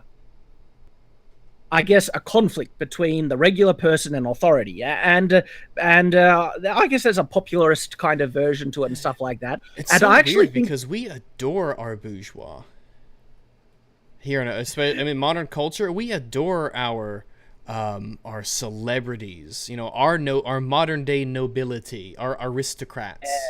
Yes, and so I think you might be surprised how much people actually loved their nobility, the knights. The knights, their celebrity status, right? I bet. I could see that. Yeah, everybody. Maybe that's one thing. Maybe A Knight's Tale got really well is that, Like they're the football stars or the jousting champions, you know. Exactly. And so the idea that the peasantry was always oppressed by the nobility is actually something that I think is being portrayed too often. Now, there are I would imagine that you piss off enough people for a long time, and you things don't work well. You need the peasants as much as you hate those dirty, sniveling little nobodies. You kind of need them. And you need them to like you, so you're incentivized to treat them well to some level. So there are of course examples where there was a big conflict between peasantry and nobility, and like after the Norman conquest in England, when William the Conqueror came in, and yes, there was a bit of a disconnect between the Norman nobility and the peasantry, but that they want to smooth that over. They want to fix that, right? Yeah. And so once they get the people in line, and that's only one small example where there was a conflict in the whole breadth of medieval history, because on the larger scale of things, the nobility would, like I said, completely incentivized for their peasants to be happy. And so this actually comes into one of the benefits, I feel, that from the feudal system, where it's actually a form of decentralized government, and where the communities actually have far more freedom to establish the laws they want to live by than being forced to obey the laws that they don't agree with by an overruling system. And so, look, yes, we can get into discussions about government system and stuff, but what's interesting for people who do have smaller government systems where there is more power in the people, it's very interesting how prominent that was. Because the ability of the upper class, the rulers, to actually be able to enforce the law has changed so much over time. I mean, the idea of, like, nowadays, like a police force that we have today, that's another thing we take for granted so much. Like vigilante justice to us is basically like the only thing close to that nowadays is Twitter mobs. Basically, and because that was the whole thing why feudalism had to be instituted, because the ruling state didn't have enough power to govern such a large population of people, so they had to fragment their power to other noble lords and let them govern more independently and stuff, which created a really interesting system, because there wasn't a state-run military. They had their own soldiers, but it wasn't large enough, like, because Rome, they had a huge military that could protect and govern their whole landmass. But as soon as that went away and you had these fractured, more local rulers establishing themselves as kings, they didn't have the resources for that. And so the feudal system necessitated a different way of running things, which actually ended up giving more freedom to individual local communities. It was very interesting. It is interesting. It's a whole different world. It really is a whole different world. And just one of the things that I find so awesome, which I wish, right? Like, in medieval Germany, it wasn't Germany back then. It was the Holy Roman Empire, one of the last outlying vestiges of what was still trying to call Rome. But basically, it was a collection of city-states. Yeah. And so this is a perfect example of individual community governments, basically, with their own set of laws and stuff. But because of that, every citizen needed to be a member of the militia. And so it was a law in these, in Germany at this time, for the average citizen to own and carry a sword, which I think is awesome. I wish. I wish. I think you had that in other places too, where that's why like axes and things where it became so popular is because it was something that the regular dude could have as his designated weapon, but was also a very useful tool he could use in the 99.99% of his life he wasn't actually fighting. And so I just find it interesting that the citizenry was specifically armed to be able to protect themselves and their own communities and stuff, and it seemed to work really effectively as well. We have some places like that in America right now where it's there's some towns like in Texas and stuff like that, of course Texas, where residents I don't know if they're required to have a gun, but they are highly encouraged to have like a defensive firearm, and these are some of the safest places in the country because everyone's got a gun in the house. You're not gonna fuck around with anybody.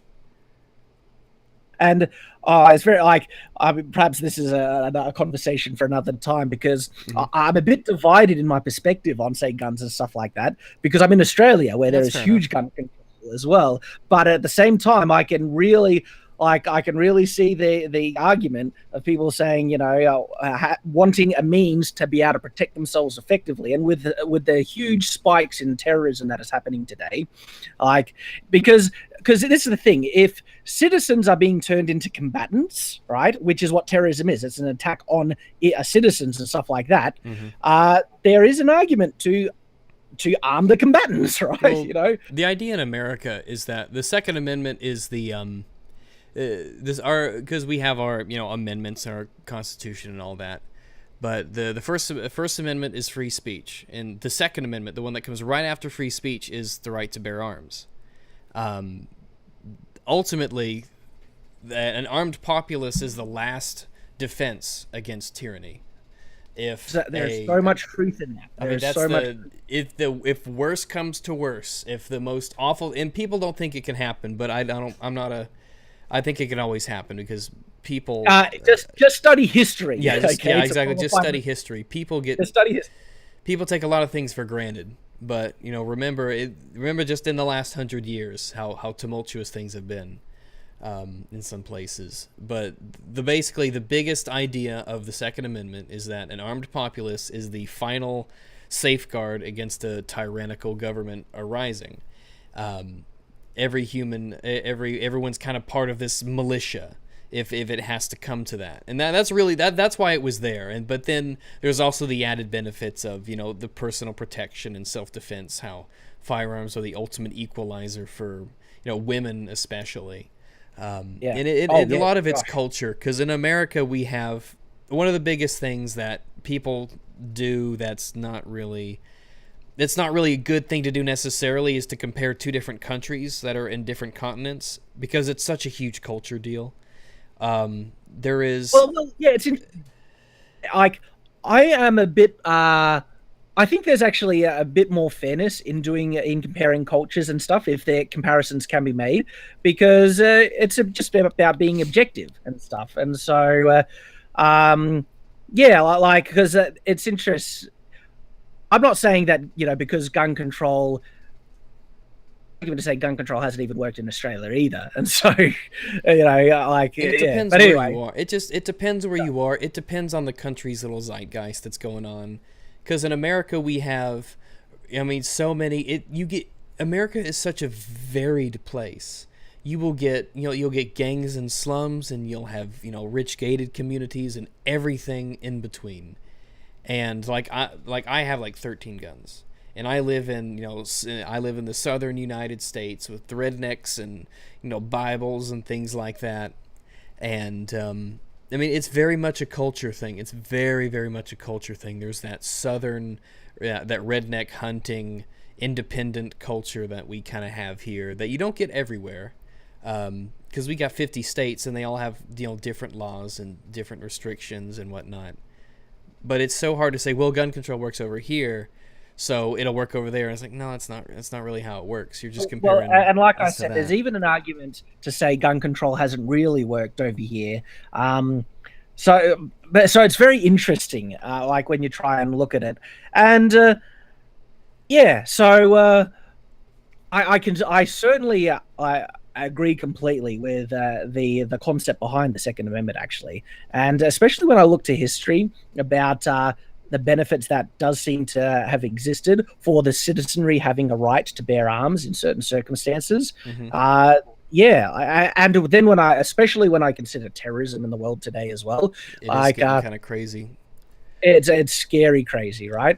And there was that knife attack in London the other day, right? And I was just saying, gosh, if that ever happened, I'd wish I had a sword on me. I know, right? It's like I wish I had a sword. It's like that happens all the time too. Over here is some guy, some loon, some crazy guy, some terrorist, some criminal decides he wants to start shooting people, and then that one guy who's carrying a concealed weapon puts him down.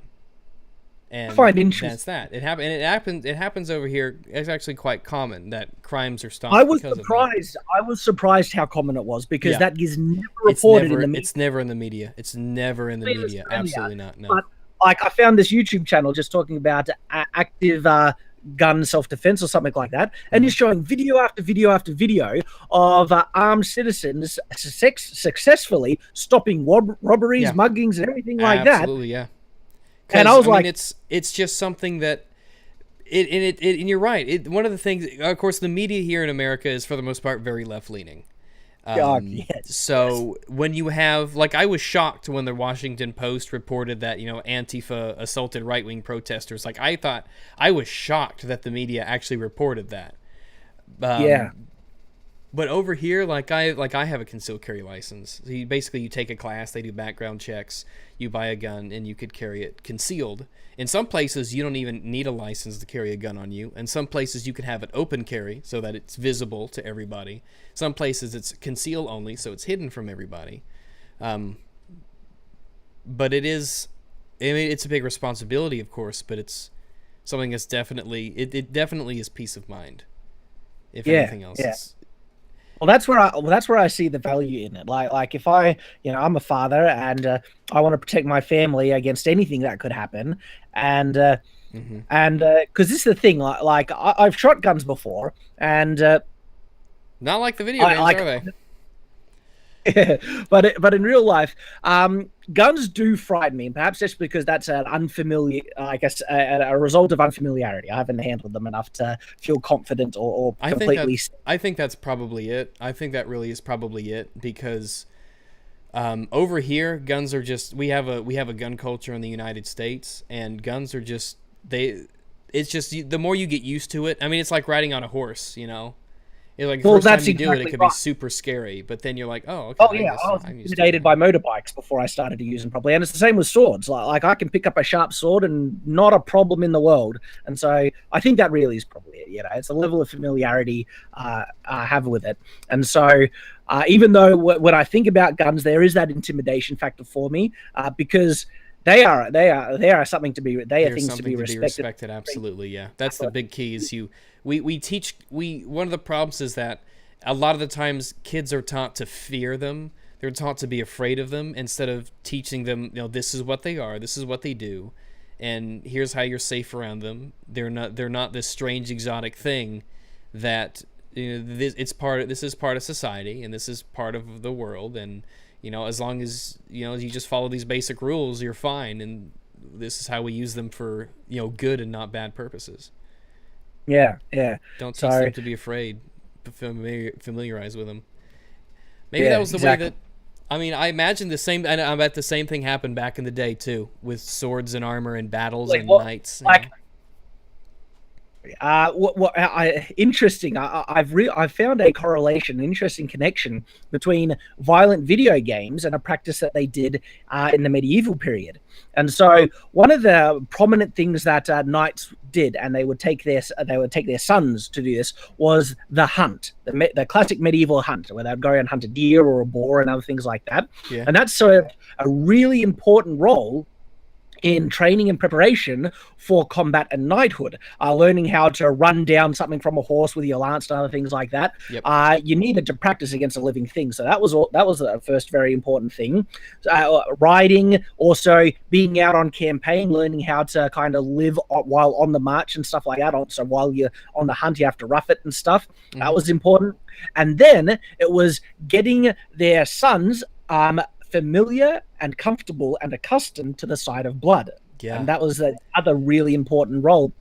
And this is interesting because they had a profession that they were being trained for that was actually very essential for the safety of their society. This was an important thing. Mm-hmm. And so preparing them properly was also a very important aspect to it. And so they needed to be prepared for the sight of blood. And that's what the medieval hunt did. And what I find interesting is violent video games can actually kind of serve the same purpose in their own time. Yeah, they do in a way. I think you're absolutely right. They can.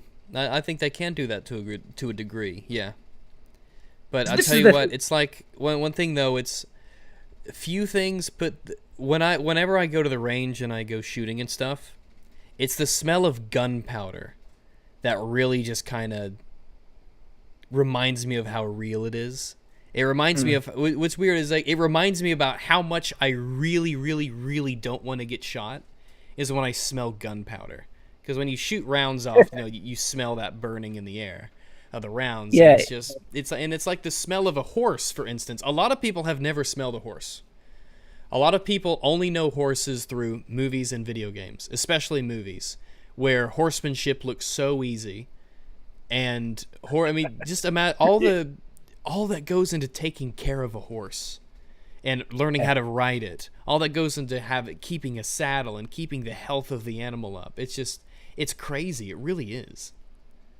There's so much involved in it.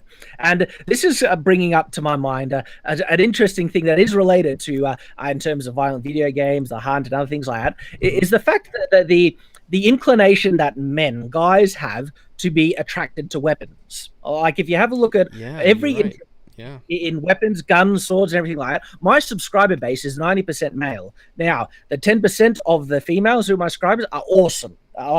Like guys have never had a problem with girls playing with their toys. Guys love that. Okay? Oh yeah, it's like hell yeah. It's like I never got that. Because you get this thing about gamer gators hate women and stuff like that. Gamers hate women. But it's like, dude, a woman who plays video games is the most awesome thing ever.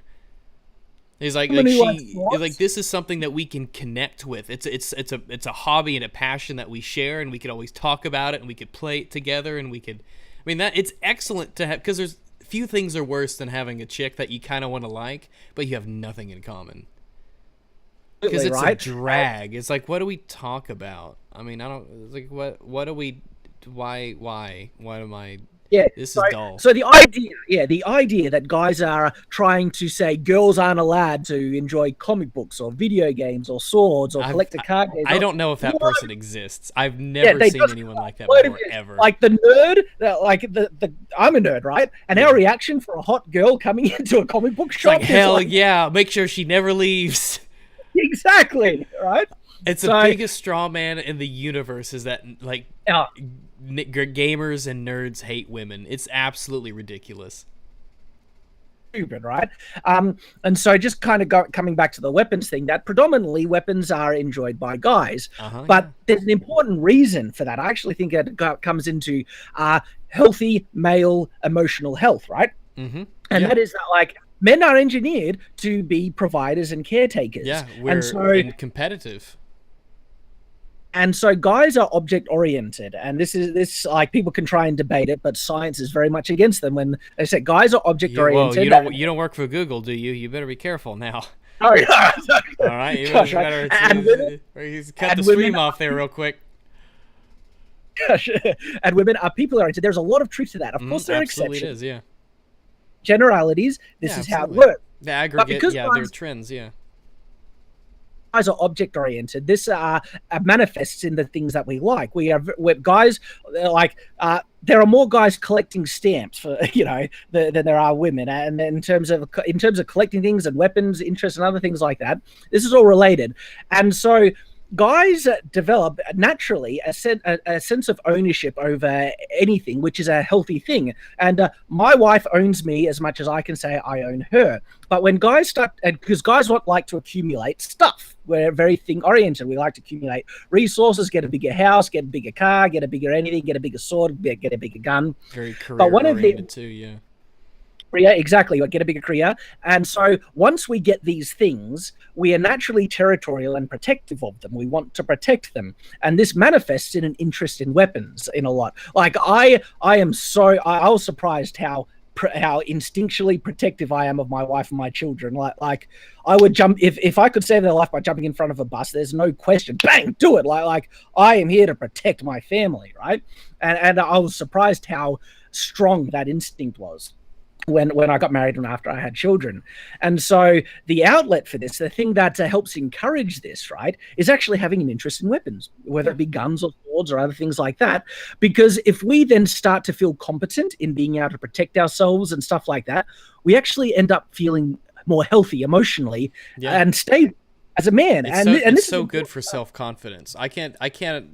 I mean, the self-confidence and the pride that you feel in yourself when you go to, like, a rifle range and you nail the bullseye and you get really good at it and you're like, man, it's like, think of, like, I'm so proud of myself because this is the thing that I can do and I could use it to protect my family and myself. This is an applicable thing. Yeah, exactly. And this then kind of comes into the violent side of stuff as well with violent video games, as I've been thinking recently on it. And it's that first of all, someone can be completely desensitized and unaffected by violence and still be empathetic and emotional completely. And I think doctors prove this the most. You know, these are people hacking other people up, blood everywhere, but they learn that they have to make a disconnect between this, very violent blood that's in front of them, a disconnect between that and individuals, and they can compartmentalize like that, and it's perfectly possible. It's absolutely true. I was in search and rescue for a number of years, and for the state. Oh, So we had to learn how to do all sorts of stuff, like here's how you deliver a baby. Here's how to fix somebody if their arm's all fucked up, or if you find them and this is on it's all that stuff. And there's a lot of and the guy who taught the class was an EMT, and he would tell us stories about you just have to. I mean, you would see all sorts of crazy fucked up shit eventually because there's a million different horrible things that can happen. Oh yeah, and he says you just have to. I mean, you have to just sort of deal with it in the way that you deal with it. You know, it's tough for some. It's not for everybody. That's the thing. It's not for everybody, and not everybody can do it. It's tough. And interesting it's a mental thing as much as it is being able to stomach it.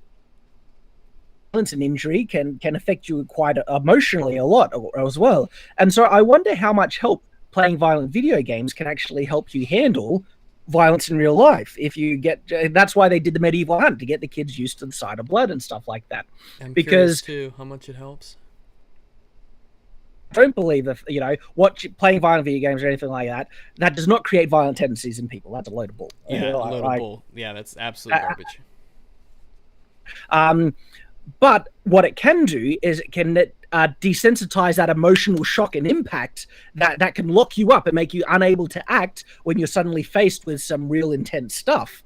And then this can then play into male emotional health, because guys, it's always thrown to the guys to act in situations of violence and intensity and stuff like that, because it's just expected for guys to be more emotionally resilient, and I'm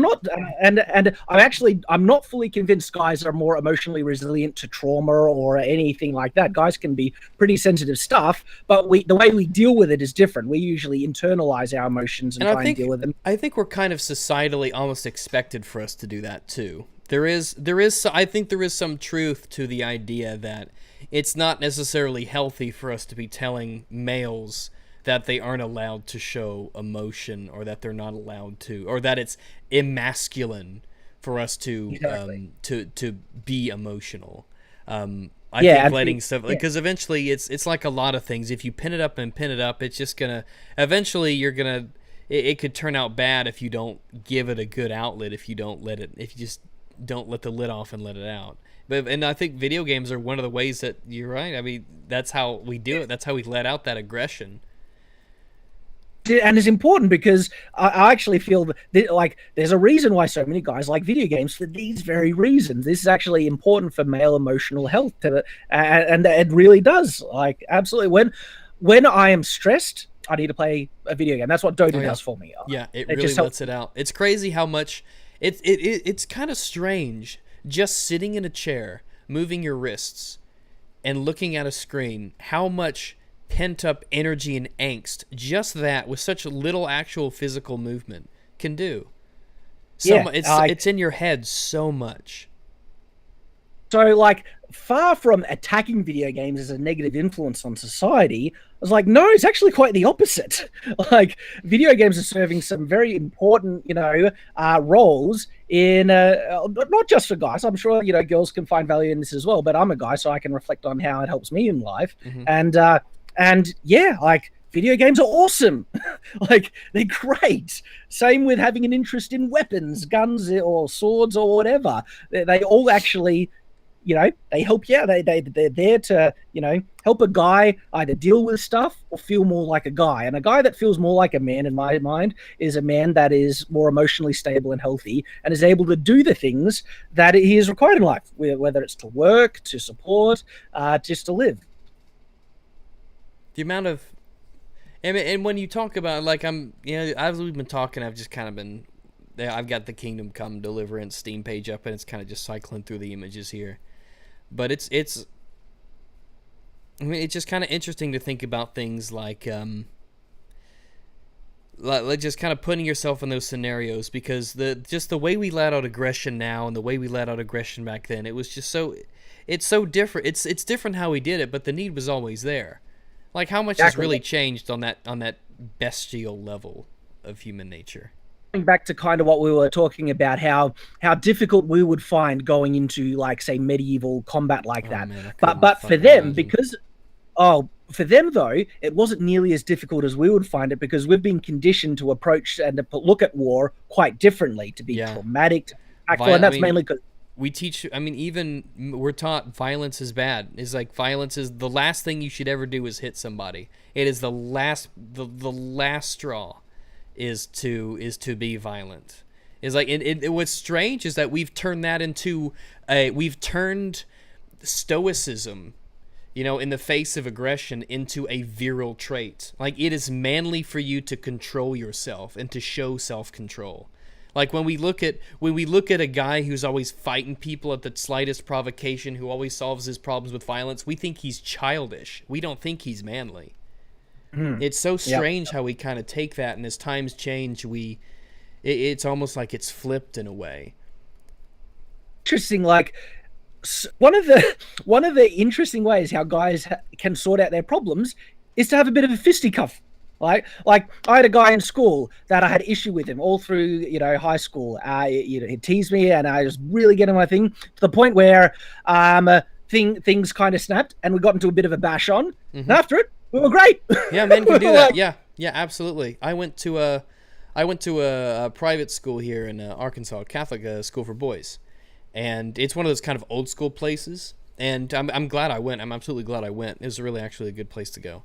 But one of the things I used to do, until eventually they couldn't do it anymore, but if two kids actually had a problem with one another, they would give them boxing gloves and they would fight each other, and then that would solve their problems. Because men can do that. I think men can do that better than women.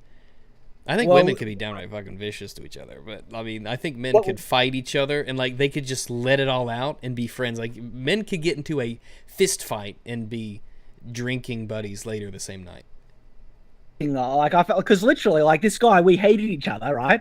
We had this bash on, and then afterwards we were like, oh yeah, hey, like, I don't know if it built camaraderie between us, or it just built respect that we, like, yes, this guy can hold his own and stuff. I think it's a mutual respect that probably comes from, is like, that guy he's just like me. Like, that's a similarity we have. Like, we have, we both have a spine, and you can admire that about somebody else. And plus, I mean, a lot of the times, like, what is it gonna do to just be angry at people? It's like, what good does it do? And this is interesting, because men are more naturally inclined to violence. So, like if we're frustrated and stuff like that, we are more inclined to punch a wall than, say, women would be inclined to work out their frustrations. The thing is, though, society is trying to say violence is bad, men are naturally inclined to violence, ergo men are bad. It's like, no. There are actually a lot of situations where violence isn't bad, like in violent video games. Okay, punching a wall is a much better solution than punching someone, right? Yeah, absolutely. And aggression isn't necessarily bad at all. Yeah, you're absolutely right. Is often, very often, channeled to a very positive end.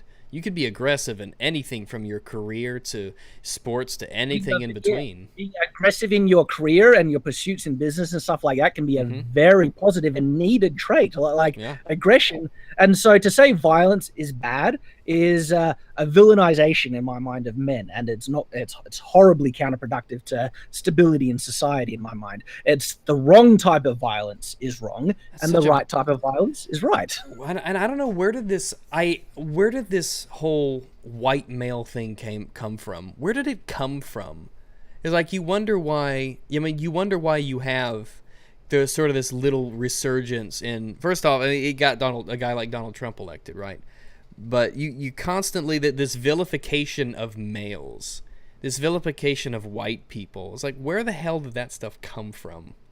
I could only speculate. There's people loving to claim victim status, but also virtue signaling. And so if they can show how righteous they are by saying how horrible their race is, that gives them, I don't know, a sense of moral validation. It's weird how it is very indicative of our times that we have turned literal victimhood into a method of control and power. Like you are more Gosh. powerful because you have asserted that you are victimized. It's like it Dick, sounds so oxymoronic, but that's how people operate. yeah, talking about this with my wife the other day, because flip that on its head, right? Say you actually have someone who is a legitimate victim. They have been legitimately victimized in life, but instead of crying about it, which they're perfectly entitled to do if they're there, but instead of crying about it, they pick themselves up and say, "That sucked. What can I do to make my life better?" Yeah, Right? people aren't solution oriented But when they it comes want, to stuff like that. attention and validation, other people, to help them out in their own life, and they're throwing away the natural responsibility you have to take control of your own life and do something with it. I think honestly, as society, as we I think we as a species, slowly but surely, as in general, become much more kinder to each other, much more prone to be less aggressive or less violent to one another as a whole. Especially in that's why this is a problem in modern first world Western countries, and they don't have this kind of crap doesn't happen in a lot of other places. But I think people they want to be so nice to people. When you hear that someone's victimized, your first instinct is to believe them and help them, it's not to take advantage of them. I think a lot of this is taking advantage of people's empathy Yeah, because I we have actually become so agree with that. empathetic towards other people nowadays. And this is interesting because I believe in human decency and kindness to a Oh very yeah. strong degree. But as soon as someone expects me to change my standards based on their feelings, well, then their feelings can go to hell. That's the line that people need to draw. At the moment, people are expecting everyone to make concessions on their own standards and ethics to make other people feel better. It's like, no, no, no, no, no. All right. I mean, I'm happy to help someone across the street. I'm happy to, speak to them in the way that makes them happy, as long as I don't need to say things that I believe are untrue. There's my Yeah, line. and when people often demand things of you, you know, it's like you must do this for me by virtue of me being because I'm this. You have to give me this. You owe me I, this by virtue of my yeah, existence. to trying to fix yourself instead of worrying about other people. Like focus on yourself. Make yourself a better person, Yeah, right? First, before you start to try and make other people better people according to how you feel they should behave. But no, no, all right. um, because if you do that, if everyone was to focus internally on making themselves better, guess what? Everyone would be better. But as soon as you start focusing on other people being better and not on yourself, you remain being a despicable jerk, and you just start, taking away the freedoms of other people. and when I mean it's strange because history isn't because like you said it's more than just technology and politics that change. It's how human beings behave and how they form groups and how they no I guess politics is part of it, but it's not just the history of technology really.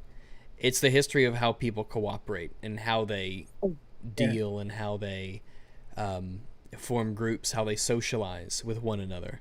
That is very interesting about us, and it serves as a warning. It's like this is. I mean, those people were just as human as we are, but we just learned from them. We try to. I mean, we do this with dictators and killers and mass murderers and things. One of the first thing we do is we don't want to even humanize them because we don't like to have ourselves associated. We don't want to be the thing that they are. So like Hitler was a monster. He was inhuman, for instance. We don't want to face the idea that he was human just like we are, and that should serve as a warning to how we behave and how we treat other people. In history, I think we could learn a lot from that as well. It's like all those people back then, those were humans, and those were human lives, and they suffered, and we built society from them. And so it's good for us to, if anything else, learn in order to appreciate how far we've come. very few people in the world. Well, I'll clarify this. Like the type of person who wants to be bad for the sake of being bad, right? They generally become unstable and mass murderers, and they're horrible, They right? don't last long in But society. Yeah, they don't yeah. exactly. They don't last long in Yeah. society. The people you call villains that do last long in society never wake up and say, "I want to be a villain." All right, they are the hero of their own stories. They Yep. are pursuing what they think is right and good, and Absolutely.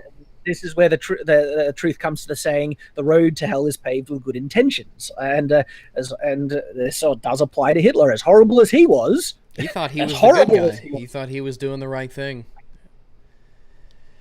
and so the way that we should try and approach history is to look at them and try and figure out how could this person actually think they were good and right. What was the disconnect in their logic and approach, and then you can draw parallels to the modern day. And what's disturbing is that unfortunately we're already starting to go down the path of certain mistakes we've made in We history. really are. Yeah, we absolutely are. I mean, look at Germany. In Germany's attempts in recent years, especially, but in Germany's attempts become as far from Nazis as possible, they have ironically become more like Nazis than they've ever been. Isn't that crazy? It's so it's so incredibly strange how the ends of the horseshoes can be so close together sometimes. Absolutely. And so this again comes into, I guess, why I think history can be incredible. Yeah. Well, how did this happen, Will? I mean, when you start telling people that a certain like this happens a lot in America now because we have the whole free speech thing and Antifa and KKK and stuff like that. These little groups that it's stuff like that. But it's this whole idea of remember what happens when you take an entire group of people and you dehumanize them and deny them human rights. It's like, what do you think the natural result of that will be, Adolf? Yeah, what do you think is going to happen? And another thing, what do you think the natural result will be if you start to blame a certain section in a society for all the problems that are happening? What's the natural outcome that has happened in human history in every case that's happened? Exactly. Where you tell people you abuse people enough and treat them like crap for as long a time as it takes. Eventually, there's going to be a reaction to that. I mean, there is going to be eventually a reaction to that. It's like when you tell white people that they're terrible and awful and horrible, eventually you're going to get a bunch of white people who go to the extreme and say, no, we're the best because we're white, and they start marching in the streets talking about how they're better than everyone else because they're white. Or you tell men that they're garbage for being men and everything's men's faults, and just because you're a man you're toxic. There's going to be eventually going to be a backlash to that. Gosh. It's like it's so weird. Like the left in politics hates Donald Trump so much, but you made him. You made Donald Trump.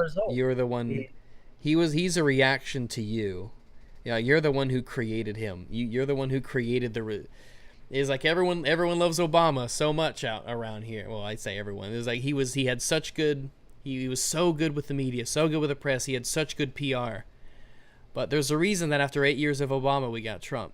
I mean, yeah, and it comes from a human reflex to try and villainize their opponents. Yeah, that's so bad. It's so bad over here right now. It is so bad how people are demonized for thinking differently and acting differently. Yeah, I mean, and Australia is very similar as well. We seem to follow along in America's footsteps in a lot of parallels, actually.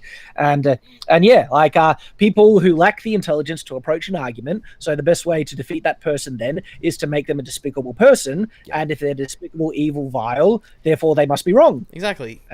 They don't get to have free speech rights because they're a Nazi. If we can villainize the point that they're a Nazi, we can justify punching them and acts of violence. And if you can justify punching them, you can justify killing them. Yep.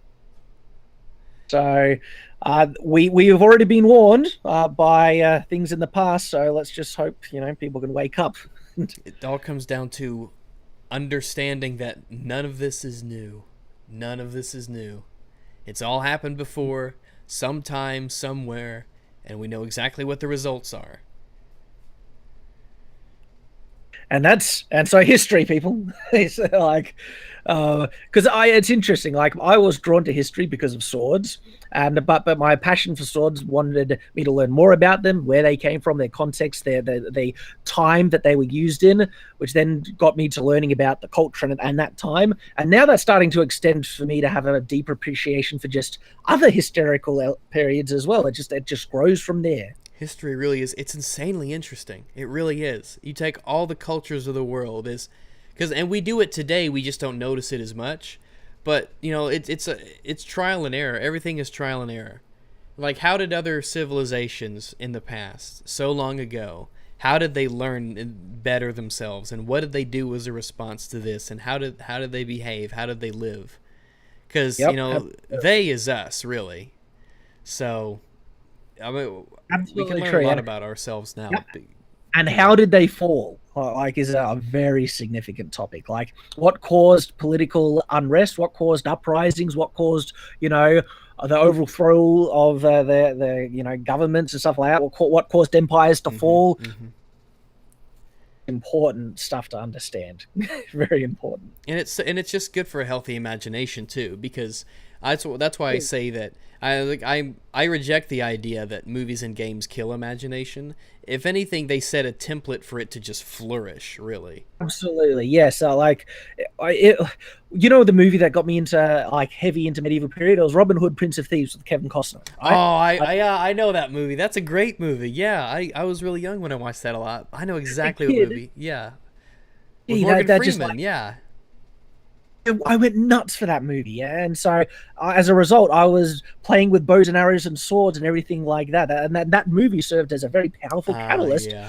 But the thing that I'm making my living off now, like the interest that snowballed from there. I know exactly. So, yeah, that I watched that movie when I was young, and I know exactly what you mean. Right. That one, I grew up on like Indiana Jones movies. I watched those a lot when I was a kid. Like Robin Hood, stuff like that. But yeah, that helps a lot. Yeah. Oh yeah, and so ages since I've seen that movie. People say, yeah. Oh, did you say how you're saying? People say, killing imagination. Like, what the hell are they talking about? No way. And like putting yourself in these scenarios and living out these, good, healthy fantasies and. I mean, like I said, it forms this. Books do it too. You talk about Star Wars, Star Trek, Lord of the Rings. These games that you play, they set these templates for you to, build in your head and just put yourself into the world. And I mean, it's interesting how it's so crazy how as technology gets better and better, and as our games get better and better, and as VR especially is on the rise. I mean, imagine what that'll do for learning about history. As much as we know about history. Imagine being able to simulate that history around you and being able to see it from that perspective. Like Assassin's Creed 2, for instance. I've never seen, a recreation of the Italian Renaissance before. And then you see Assassin's Creed 2 and you see how lively it was and the way that everyone talked and obviously in English, but the arts and the patronage in the cities and all that. And it's it makes it more real than a textbook ever could.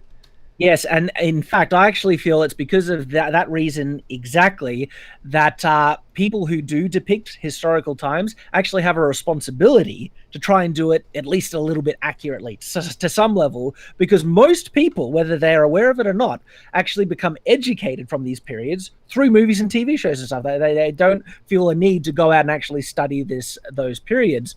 And so how many people now, because of watching Braveheart, think William Wallace used a great sword and wore a kilt? The kilt didn't even exist back then, Really? And so I had no idea about that either. I had no idea. And see, so unfortunately, because of movies and stuff and the video games that don't do justice to the periods they're portraying, they can really create incorrect ideas that can then lead people to bad assumptions about the period, and really they start to belittle that period, and as a result, they start to belittle themselves and rob themselves of the value that exists and the things they could have learned from them that would have helped them out in their own life. Like, the idea that the medieval people were dirty people who didn't bathe, threw crap out front of their house, and were uneducated and couldn't, and just is such a vilification, really, of that period, and also the cultural heritage of many people in the world, and also the valuable things that they learned and developed that you could apply and then help better your own life and society as a result. Yeah, they weren't stupid. First off, don't judge people of the past by today's standards, because if you do, everyone's a monster. So don't ever do that. It's silly to do anyway. I mean, technology wasn't the only thing that evolved and became more advanced at the time, but our morality certainly did as well. But I mean, these weren't all barbarians who just went around killing each other. I mean, these were human beings, and by immersing yourself in these worlds and by really learning the history and seeing it represented well, it lets you humanize them too. What I will add to kind of what you're saying here, I think we can approach certain cultures in the past and stuff like that from an objective moral standpoint to certain types of ethics today. Because Probably, if we don't, there was some horribly violent. Oh yeah, there's some terrible things that happen. Yeah, absolutely. In the past, oh, absolutely. That if you're not willing to call out the crap they did as bad, people then might think, well, maybe that crap isn't as bad to do in our modern day today. I mean, it's like, no, slavery was bad. Okay. Yeah, slavery was always bad. That doesn't mean you could say that slavery is always bad, but at the same time, understand that everyone back then didn't have the same understanding that we have today.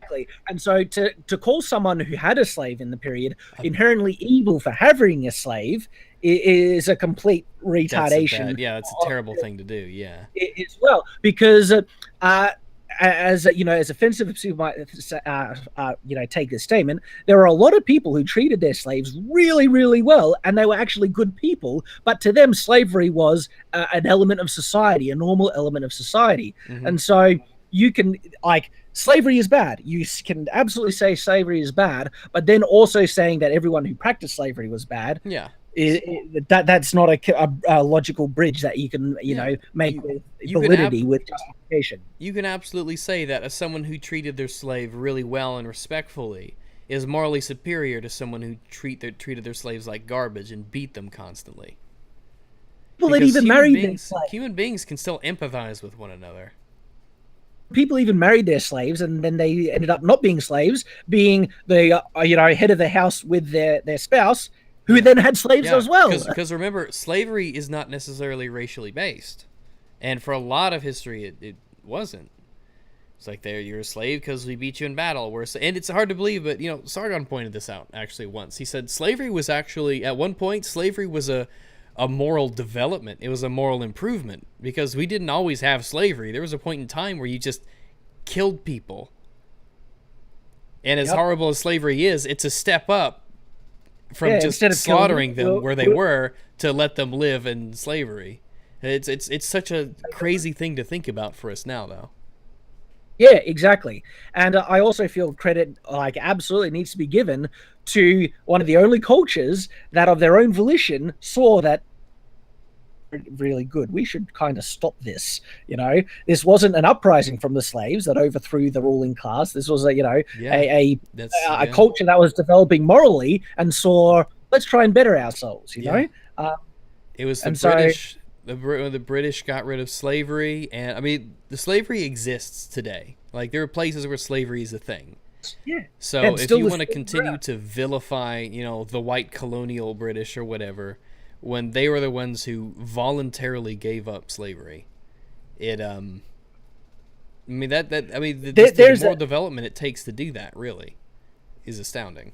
What's interesting, Australia to try and abandon Australia Day, and they want to rename it Invasion Day, and gee, that's starting to really pee me off, annoy me. But now look, killing people is bad, okay? Yes. And going into a native population and wiping them out is a horrendously bad thing, okay? But if people cannot acknowledge something about this, they are finding themselves into being moral hypocrites in my mind, because they want to say, it was a horrible thing that Britain colonized Australia, and I'm here thinking, okay, there's a couple of facts you're missing here.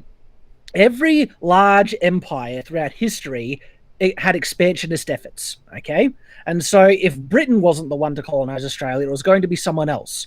Do you really wish that a different culture invaded? Did you want to be invaded by the Japanese? I mean, Yeah, do you really want that to happen? Or the Japanese. or World the War like II. the Persians or the Assyrians or something like that, you know? In all honesty, I thank God, right, that it was the British that ended up colonizing Australia, the Yeah. only culture in the world that chose to give up slavery and adopt so many, you know, advances that have helped society become into this. Because remember how I was saying before Yeah. that our living state today is heaven, if you were to compare it to the living state. This Mm-hmm. is so much in thanks to colonialism. Oh Like, yeah. I mean, and you could shit all over it as much as you want, but I yeah, mean, when you look at the results of what happened, you know, look at these places before the British. Look at what India was like before the British came in. I mean, he's just so look, if you were to look at every other expansionist effort by any empire before, whether it was the Middle Easterns, Persians, Romans, and everything like that, and how they treated conquered people, sometimes there were things that they did that were not too bad, like letting them practice their own religion, stuff like that. Sometimes they killed them because they practiced a different religion. But then, like so many times, they were treated as second-class citizens, and they brought in their practices. Slavery was all around in all these other cultures and stuff like that. And so, if Britain didn't win the worldwide expansion effort, and it was a different culture, say it was the Aztecs or someone like that, life would suck. Yeah. Imagine. I mean, like, imagine what if what if the West lost the Battle of Tours, for instance? Just what shaping in history would that have if Islamic culture became the dominant culture in Europe instead of what we know today? I mean, can you imagine that? I mean, look at the Middle East now. Now imagine that just everywhere. And like, if the Aztecs were a good technological step behind people, but imagine if they also conquered the world, right? Human sacrifice. I can't imagine, like, tens of thousands a day. Oh, it's insane. And so I think we can look at past cultures with a level of objectivity, and we can learn some important facts about this and be very grateful that history has gone the way it has, because as much as people try and rag on society today, boy, we are living in a utopia. Like, there are so many advantages with how technology has progressed and the state of living conditions, and it's not perfect across the board. All right, there are still third world countries and stuff, but first world countries are actively trying to improve the living conditions of other countries. Absolutely. So the amount of charity that we pump and money and aid and we send elsewhere, it's insane. Far from the leading nations of the past invading other countries, we are in a state of the leading empires of the world trying to improve the quality of other countries. I know, right?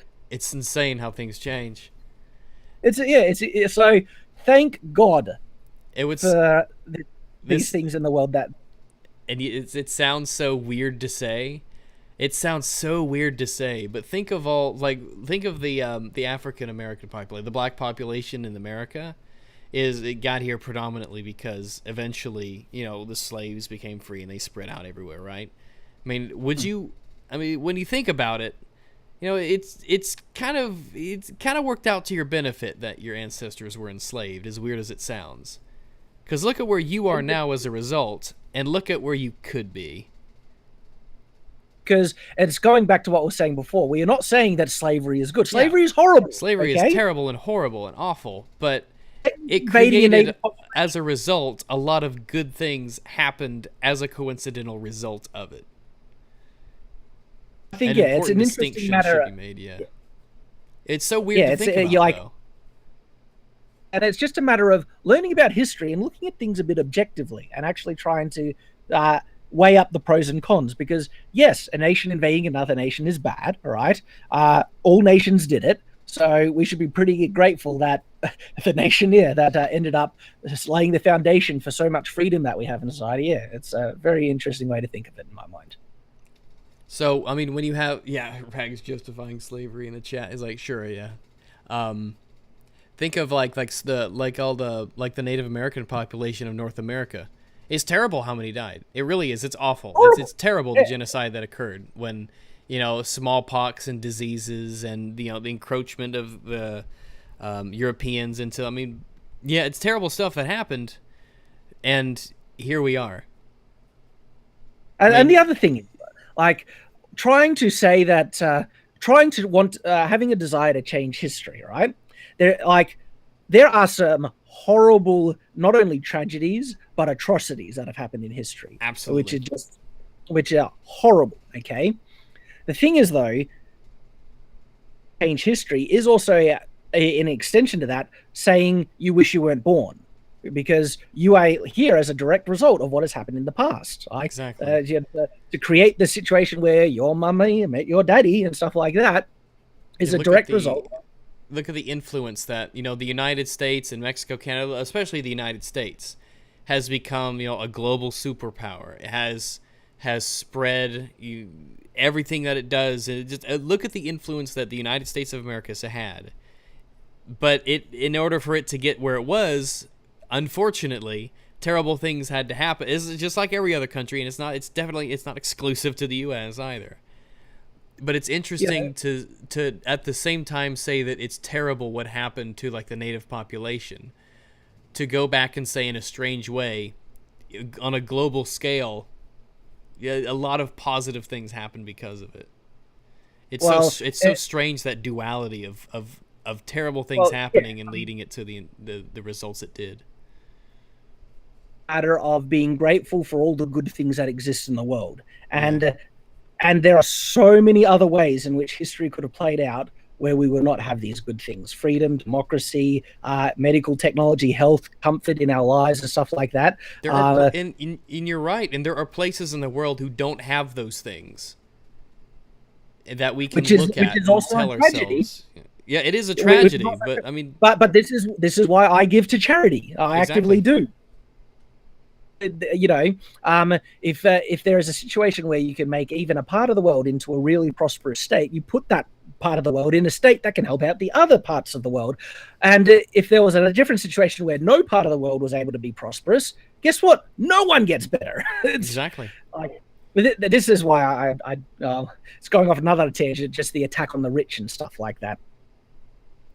Like, no, it's actually very beneficial to society that the rich exist, because if there will always be rich anyway. There will always be the haves and the have-nots. It'll always be like that. That's human nature.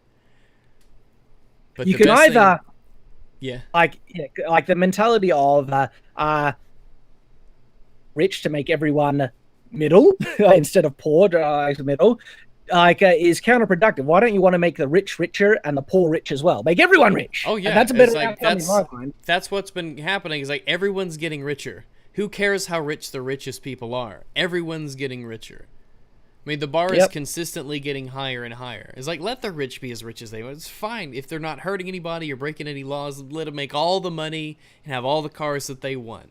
It's like I don't care. It's none of my business. All right, as long as they follow the laws, it's fine. Don't try to bring the top ones down. Try to lift the bottom ones up. No, see that's destructive overall for society. I mean, and you can't build yourself up by tearing someone else down. Exactly. Try and build yourself up. The only way to be equal is for everyone to be miserable. That's the only way to get true equality, and we saw how that turned out. And then but unfortunately, I'm starting to run out of time, mate. I gotcha. Hey, this was a really, really good chat. I'm gonna do I need to do super chats here in a moment. A lot has happened. I just wanted to focus on the talk and everything, so I'll run through the super chats and stuff. But this was a really good talk. I really liked talking about history and games and just really kind of everything else that we sort of trailed off into. Been a great discussion. I really enjoyed it. Do you ever do live streams much, or you just kind of talk about? It's something that I want to get in. Yeah, something I actually do want to get into it, to be able to do live Q&As with my subscribers and things like that. So I've already been trying to set up things where I can do that from my studio and stuff. So definitely, it hasn't been something. It might be worth it to have a second channel devoted to that, because once I get the streaming upgrade done, then I'm gonna do a lot of that stuff on my second channel. So Gotcha. I don't know, just whatever you think would be good. But yeah, I think it's a good way to talk to your audience a lot, interact with chat when you can, of course. Because doing things live and doing things scripted, it's just such a different beast. It really is. It's interesting. Because you do it and it's done. There's no a later editing needing and other things like that. And so I can certainly, it's something that I want to sort out for the future. It's a 20-minute video to the viewer. It ain't a 20-minute video for the person making the video. No. I have had videos that have taken like a week to edit. It's been like a week since my last video, because when you're busy with real life and you have to go to the process and find the images and crop them and save them, put them in the thing, it's like that shit takes time, okay? And not your first take is not gonna be the one that you always use in the no. Yeah. So and it is weird. Yeah, it's just a different perspective. A lot of people just won't know it until they do it, but that's all right. Yep. Man, it was great to have you on, and I will catch you later. I got a link to your channel down below. So you guys, we got up to about 700. We got up to about 700 or so people, which is pretty good for an impromptu stream at this time of day. So. Awesome. That's pretty awesome. So you guys check out his channel. He's really, really good. Just Shadiversity here, and I'll catch you guys later. So thanks for coming. Catch you around. No. We're not stopped. I have to do a fucking super chats. I was so involved. Did you want me to stick around for the super chat? If you want to, yeah. Absolutely. So because some of these might be questions for you as they've been scrolling by. Dalmatian Black, $2. I guess I'll start off the donations on the stream. Thanks so much, Dalmatian. Nemesis, $10.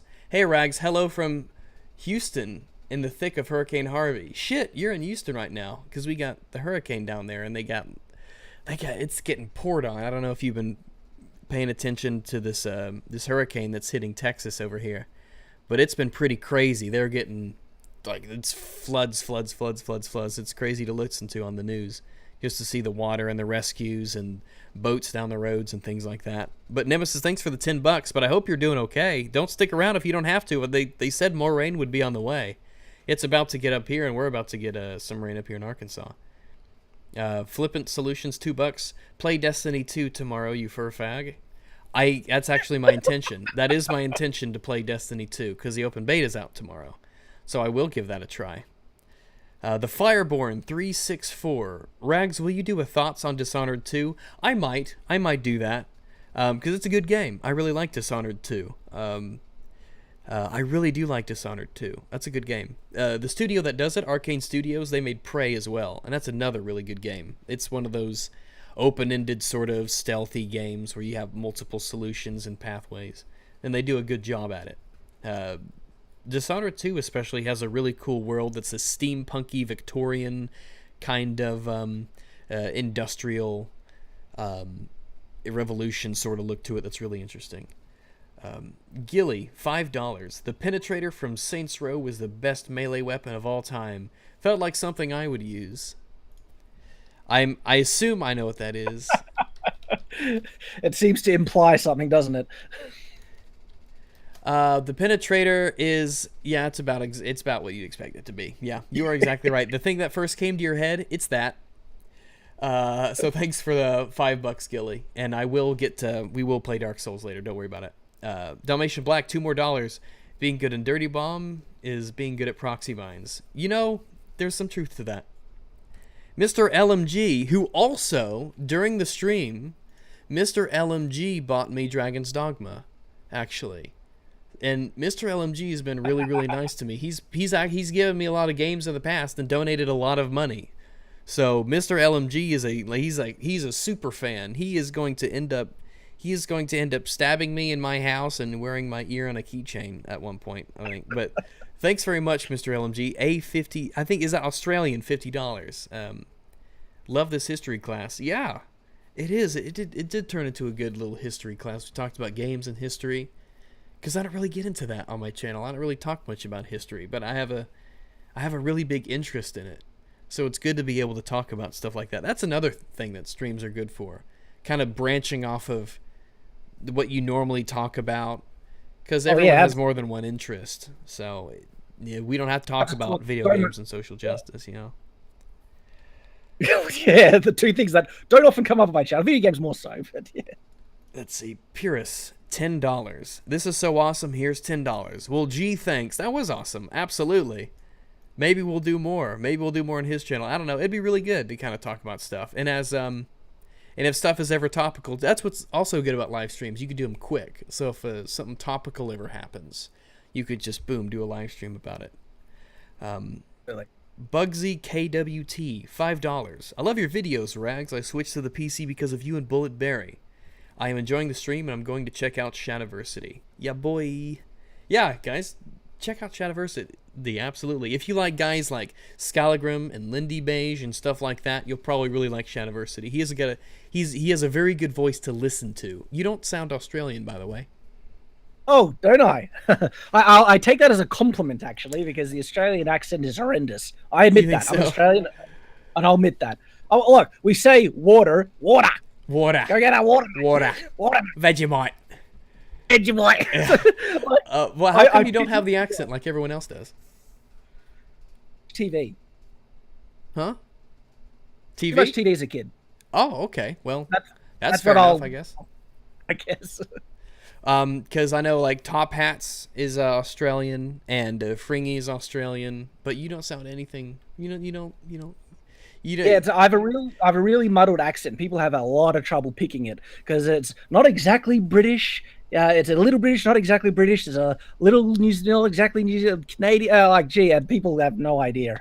I had no idea you were from Australia until you mentioned it, and I'm like, oh, okay. Well, maybe he's just visiting.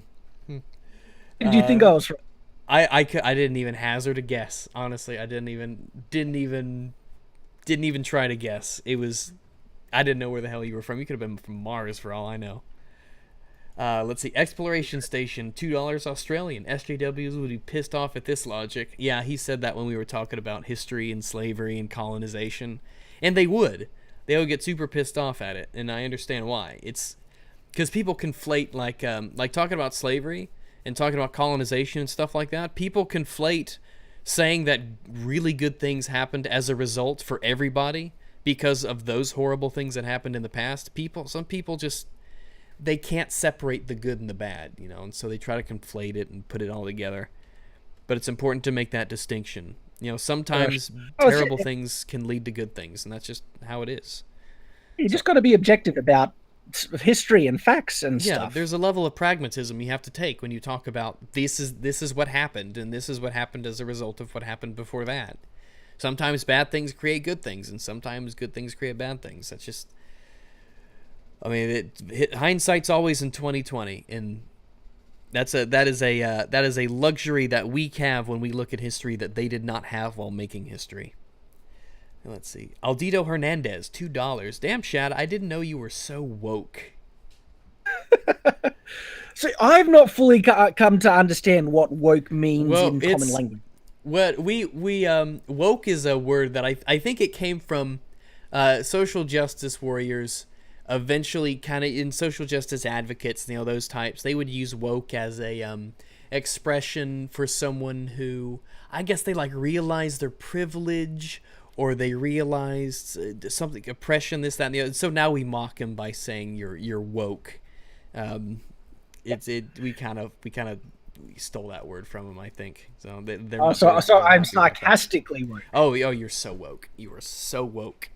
We definitely use it sarcastically. They don't like that. Suzaku455, $2. Can you guys play Dota 2 on stream one day? Well, that will be tough because I don't play Dota 2. Nor do I think I ever will. I could give you the rounds, mate. I bet you could. I don't know anything about it. I got part way through the tutorial, and I'm like, this is like StarCraft, right? Trianus. I hope I'm not misspelling that. Trey on it. Traianus. I mean, it starts Trey and ends anus, so I'm gonna say Trianus. So Trianus 227. He gave 100 PEN. See, that's the thing. I don't know if you gave me a lot or just a little. Pin. What is? I don't know. I need to. Of course, when I type in We, like, pen, it's like, 100 this is a sounds thing you generous. used to write with, you idiot. You didn't know what a pen was. I'm like, yes, Google, I understand what a pen is. Pen money. A Peruvian soul. A Peruvian soul. So are you from Peru? If so, that's very interesting. So that's interesting. So he gave me $31. Excellent. Thank you very much, man. Thank you very much. I was curious what PEN stood for, but it's Peruvian souls.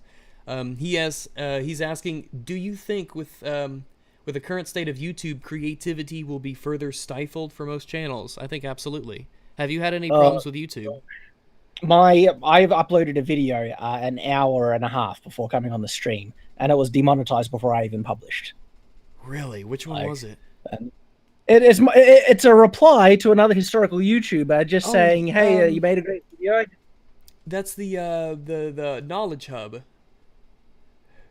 And why? I have no idea why this was demonetized. It does have swords in the title, and I'm not joking. Like, it has swords in the title. It does. Like, gosh, I don't know. Try to YouTube.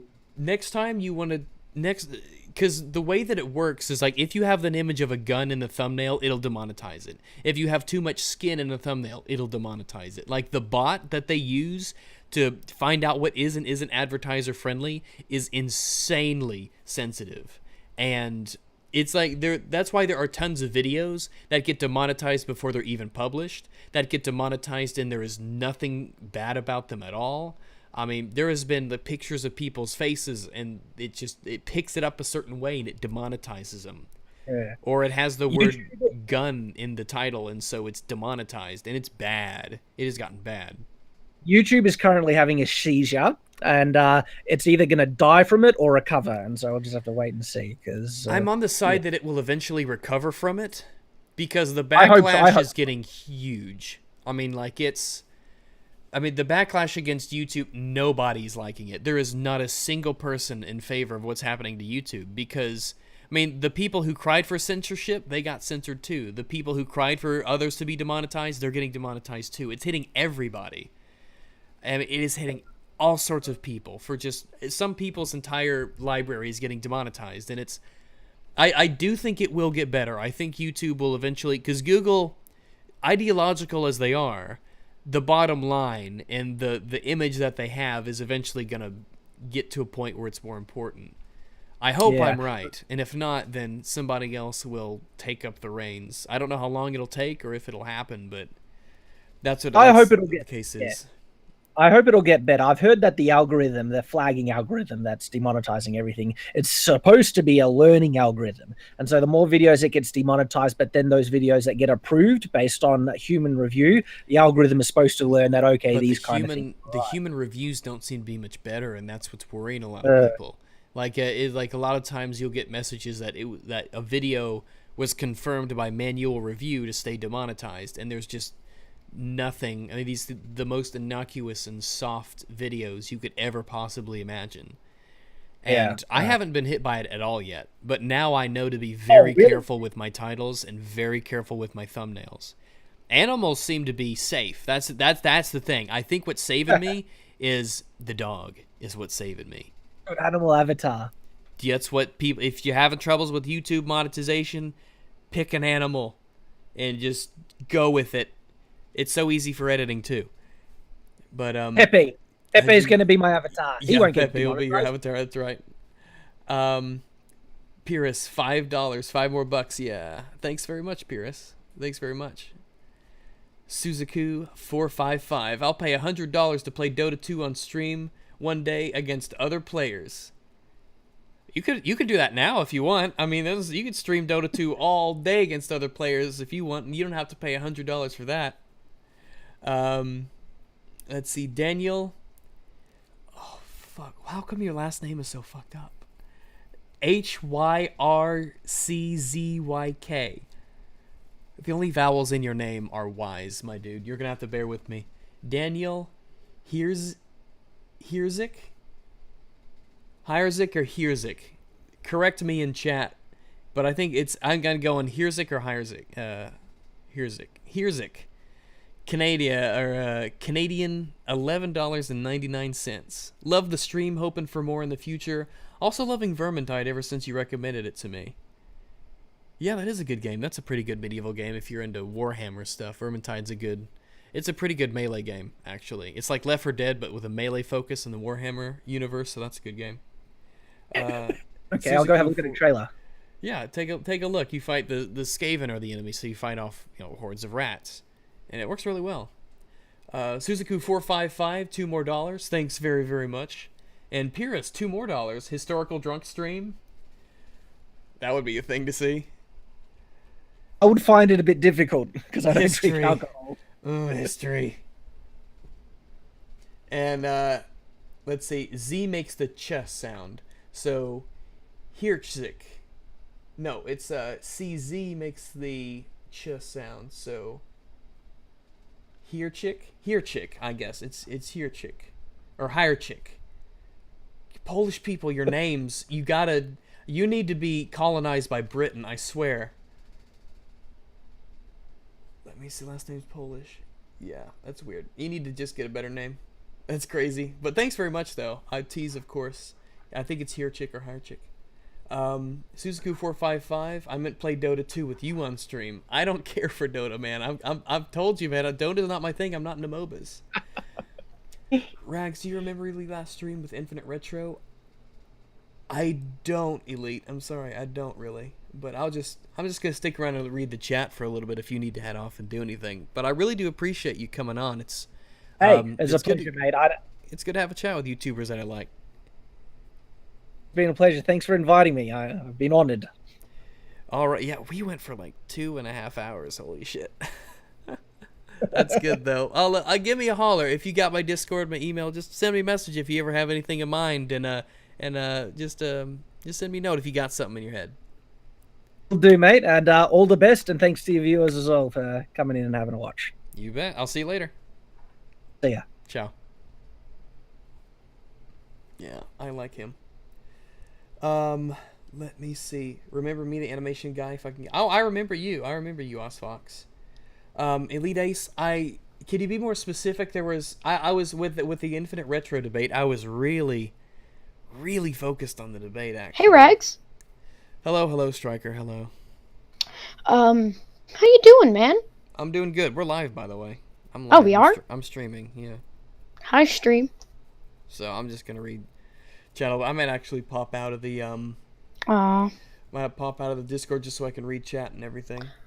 Oh well, it was nice to meet you. Well, yeah, I'll talk later on. Absolutely. This is my Discord. I only use it for private stuff, really. Okay. But send me a message on Discord. PMs on Discord I read. So just give me a holler there. Okay, but it's cool meeting you. I love your vids, by the way. Oh, thanks much. I'm glad when people tell me that. It helps keep me motivated. I get people from all over the place telling me they like my stuff, and it's really good to. It's really, really good to hear people say that. It really really means a lot. I loved your I'm sorry if but I loved your PC Nazis video. I thought that was hilarious, and also the I remember that one. Atheism was unstoppable like that, which I found very strange, but fair enough, Devin. Another video I also loved of yours was the 4K gaming rant. Yeah, okay, that's good, because that was sort of, I didn't know how the reception to that would be, but a lot of people said they liked it because it was someone who kind of made a video that was sort of, half agree, half disagree, and we might get some of that soon. I've got a stream that I'm lining up with Ian Miles Chong and Brad Glasgow about a Gamescom presentation that Matt Lees did. So that'll be a wild ride going through that. But I'll catch you later. Send me a Discord message. Okay. Well, will you hop in later or now? Probably later. I don't know. It's 10:40 here. I'm probably gonna let this video buffer and then just upload it like a normal video, so it gets a lot more views. And yeah, I kind of do want to double dip, but the views tend to be a lot bigger. The stream views, it shows them as a lot smaller than the rest of your other videos. I don't know why, but I'll try that and see how it turns out. Okay. I'll see you later, man. Yeah, ciao. see, bounce out of that. Let's see.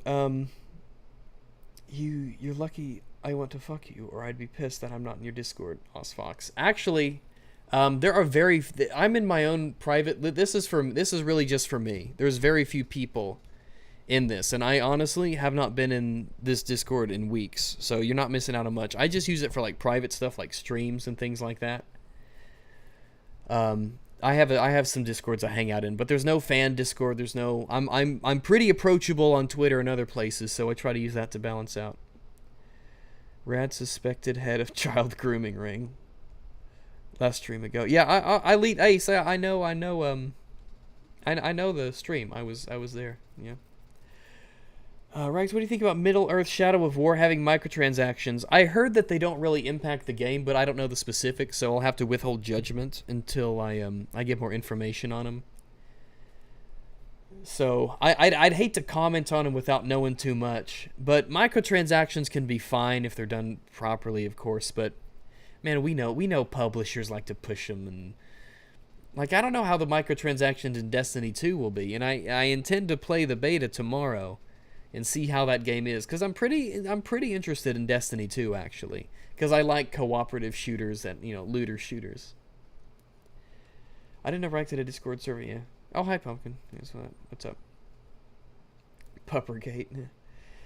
Rags, is there any console game that has wooed you recently? Honestly, no. Actually, let me see. If anything, it would because I can play all PS4 games through PS Now, as far as I know, or at least most of them, and of course, all the Xbox games are on PC too. So really, I mean, some Nintendo games interested me. Like I would like to play another Fire Emblem game, but honestly, no, not really. No console games really woo me. I try not to keep up with that sort of thing too much, because you know the way that hype is. Games get hyped up, they come out, they're disappointment, we've been lied to, things have been misrepresented. There's no sense hyping up a game. There's no sense knowing about a game other than a couple days before it comes out anyway. Hell, some of the last games I bought just the day I found them, like Hellblade, turned out to be one of the best games I've played in recent memory. And I bought it the same day I heard about it. I've never heard about it until someone just on Twitter was like, Hellblade was really, really good. And I'm like, okay, I'll try it. Let's see. Mr. LMG, 10 more Australian dongerinos. I would like to see play. Yeah, I got Observer. That's right. I did get Observer. Absolutely. I heard it was like Soma. So I think it was you who told me it was like Soma. And Soma was a damn masterpiece. So if Observer is like Soma, I might really like that. I just need to get these damn upgrades in my computer. I've been so busy. I've been so damn busy with family stuff and with work, and I've just been busy. That's why it's been a week since my last upload, because I can click it here, and I am 45 minutes into this video, right? And it's I'm starting to put a lot of gameplay in it now, because with Shadowplay, it's so easy to just be playing games normally and save cool moments where you do good that are interesting to watch. So I'm splicing those into the video where I kind of go on and on about talking about things. So there'll be more gameplay shown in videos too. But thanks again, Mr. LMG, for Dragon's Dogma especially. Shadiversity gave it a very good recommendation, very high praiseworthy recommendation. So I'll have to try it eventually. Rags, Mr. History Man, what do you think of War Thunder, the game you've never heard of? I have heard of War Thunder, and I played it, and I didn't really care for it, honestly. So, sorry. Rags, what's your favorite caliber to shoot? I don't know. I mean, they all have their merits. 7.62 by 39 is very satisfying to shoot because it has a good level of recoil to it. You feel like you've really, sent something down range. I need to get water though. Give me a second. I need to get water. I've been talking a lot. Need to hydrate my voice.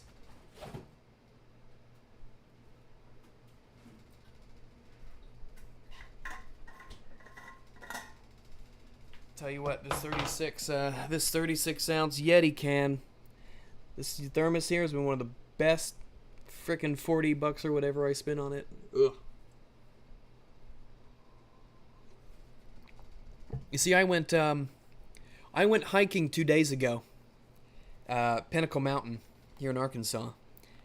And that thing, it kept, I was out there for probably 4 hours hiking around in the Arkansas heat, and it kept ice in there the entire time, even after I refilled it with fountain water.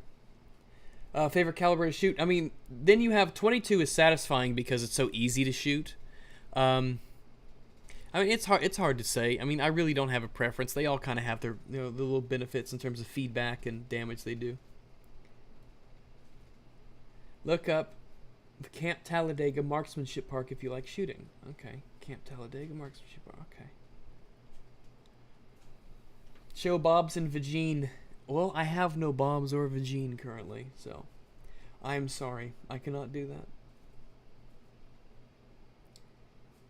Rags, do you like For Honor? Never played For Honor. Don't really have much of an interest in it. I've heard too many lackluster things about For Honor. I just don't want to foray into it, to be honest.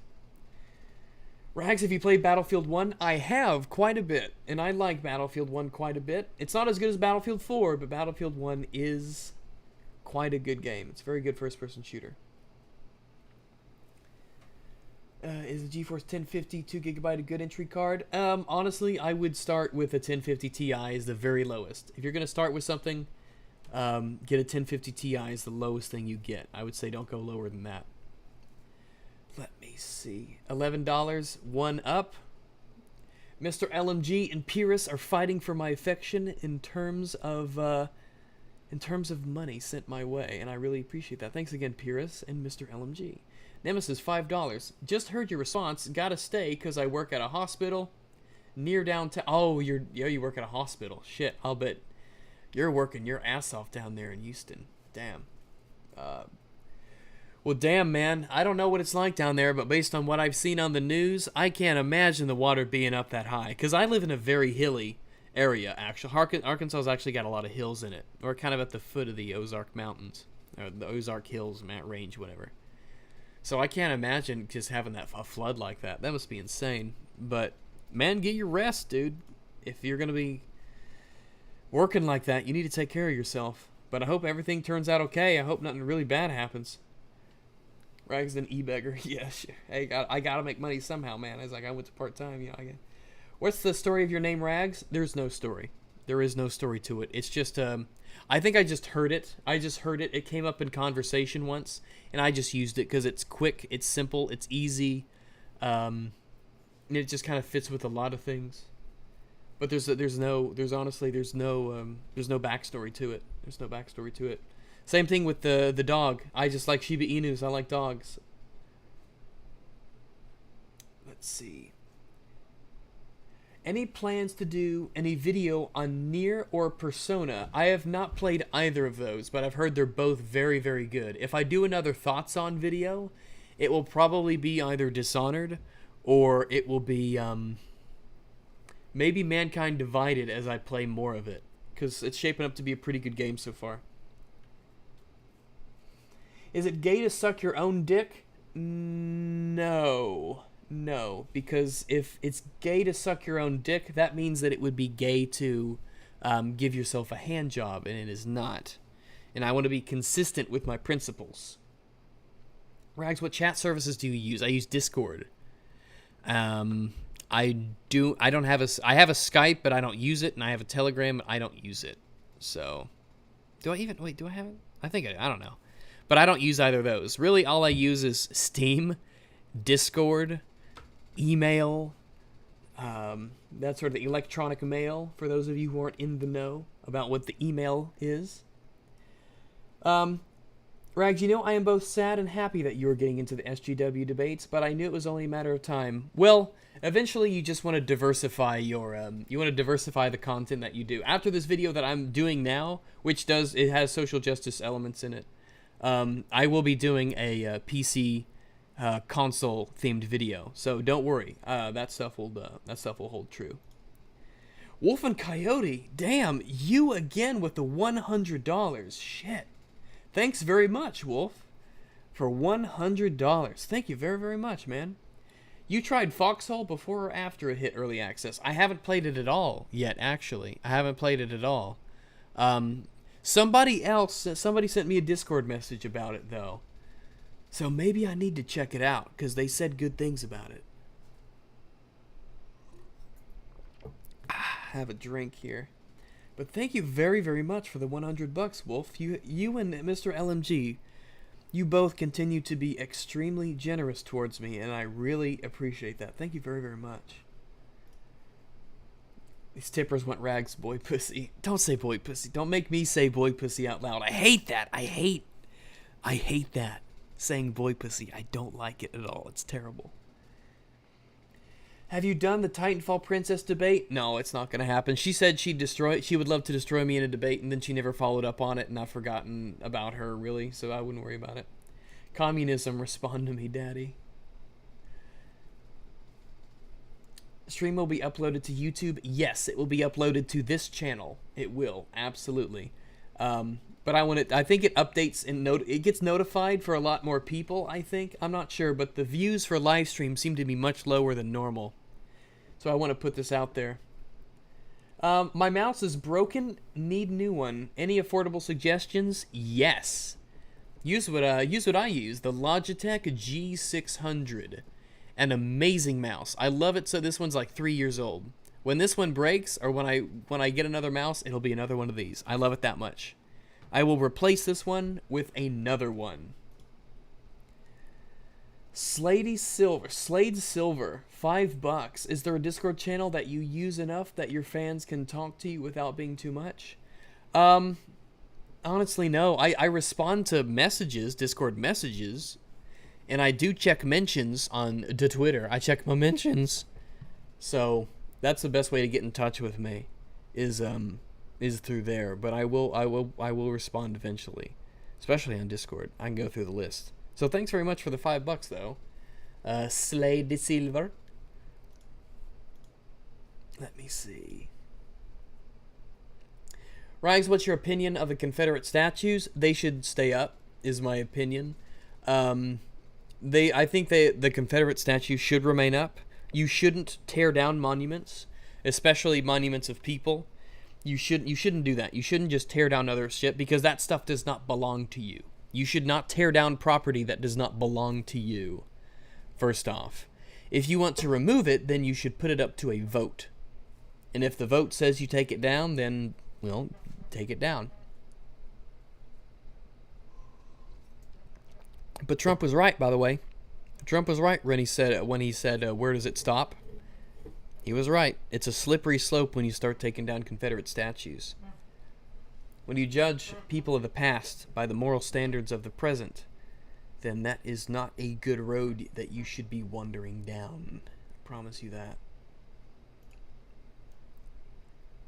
Rags, why are you live streaming at midnight? Because that's my life. That's my life right now.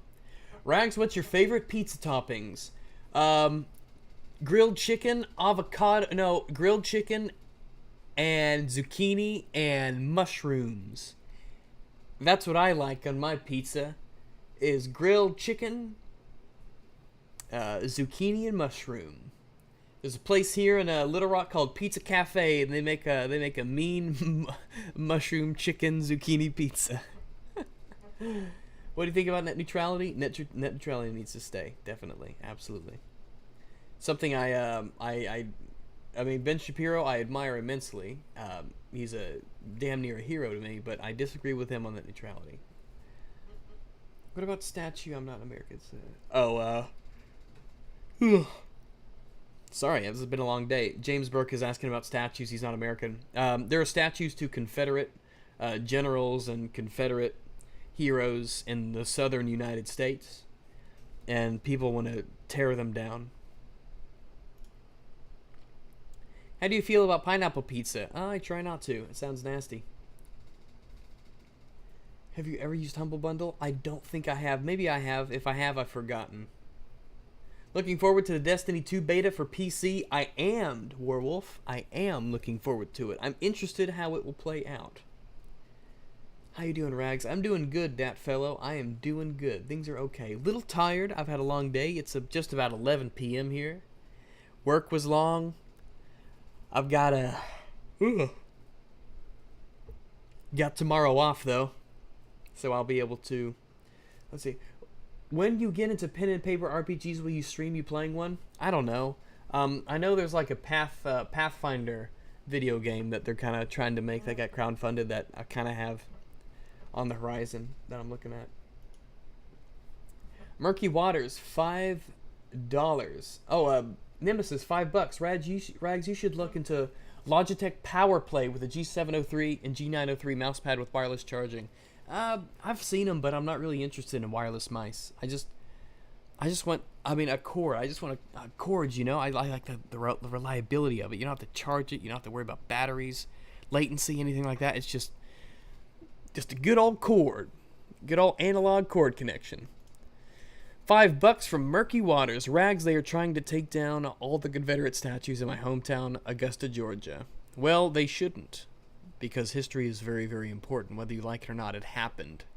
You should learn from it, not try to erase it. $20 from Wolf and Coyote again. Shit, man. Thanks for another $20. If you do try Foxhole, you should make a community event out of it. 140 player servers for the win. Also, your state needs a north-south freeway. It's hell for driving. Yeah, well, yeah. There's a way. There's a way. It's not big old freeways. Ours heads kind of northeast and southwest. I'm sorry, I'm yawning. It's just really late and I'm tired. It goes through Memphis, North Little Rock, and Texarkana. Let's see. Will you be playing Hell Let Loose when it's released? I've never heard of this game. Let me Google it. Hell Let Loose. World War II game? Oh, okay. 100 player World War II battles. Interesting. I'll keep that tab open and check it out.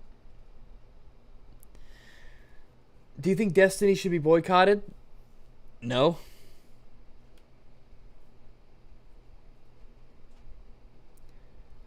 Vote to kick Raw? Nah. What's your opinion on the state of Washington? I've never been to Washington, so meh. Man, with all these donations, why even pre-record and edit videos? Man, it's good to do these streams. It's good to do these streams, but those videos are kind of my bread and butter. It's what I enjoy doing for the most part. They can be a little long sometimes, a little tiring to make, but I do like them, and I think a lot of people, like listening to them. It's obviously a huge part of it, you know. Tens of thousands of people really like to hear what I have to say about things, like to hear responses. Warframe or Destiny? Well, I guess we'll find out. Shit! Ugh! I'm yawning so much, too. Warframe or Destiny? I guess we will find out. Thoughts on Southeast Texas? I've never been to Southeast Texas. I've been to San Antonio. And I like San Antonio. I don't know. Is that in the Southeast? I don't know. I'm sorry. I don't know Texas that well. I'm about to head out. Let me see. Adam Patton, $5. Thanks for being a breath of fresh air in these volatile times, especially online. I know this is generic, but I always enjoy listening to you. $5. Thanks much for the $5, Adam. I appreciate that. Thanks very much. I just enjoy listening to you. Well, that's why I do it. I mean, that's honestly, it's why I do it. It's because people legitimately enjoy it. Being an entertainer of sorts, you get a lot of satisfaction in knowing that you're brightening up people's day and having them enjoy their time. Treskzilla, $5. Rags, I want as many people to experience this game as possible, so I will buy you a copy of Nier Automata if I have to. It's pretty amazing. I will definitely accept a copy if you send one my way, but I do have a lot on my to-play list right now. But thanks very much for the offer. I will definitely take you up on it if you want to send a copy my way. Thanks very much. Thanks very, very much, Tress. And Mr. LMG, 5 more dollarinos from him. Last donation from me. Thanks very much again, Mr. LMG. And thanks again for Dragon's Dogma. So I'm going to go ahead and call it there, guys. Thanks very much for you guys listening. It's really awesome to have Shadiversity on. I really like him. He's a great YouTuber. But I really, really, really appreciate that. Thanks very much, guys, for all the generosity you send my way. Helps me stay freaking part-time at my job. Some days I'm just busy and I get tired, and you can hear it in me. So bye, everybody. Thanks very much. Thanks very, very much. I appreciate that. You guys have an awesome night. I will have this posted later, and I will finish up on a video later, and then I'll have another stream with Ian Miles Chung and Brad Glasgow talking about Matt Lee's Gamescom presentation. So, thanks, guys. See you later. Ciao. Das Vidania and all that fantastic stuff. So, toodaloo. Thanks again.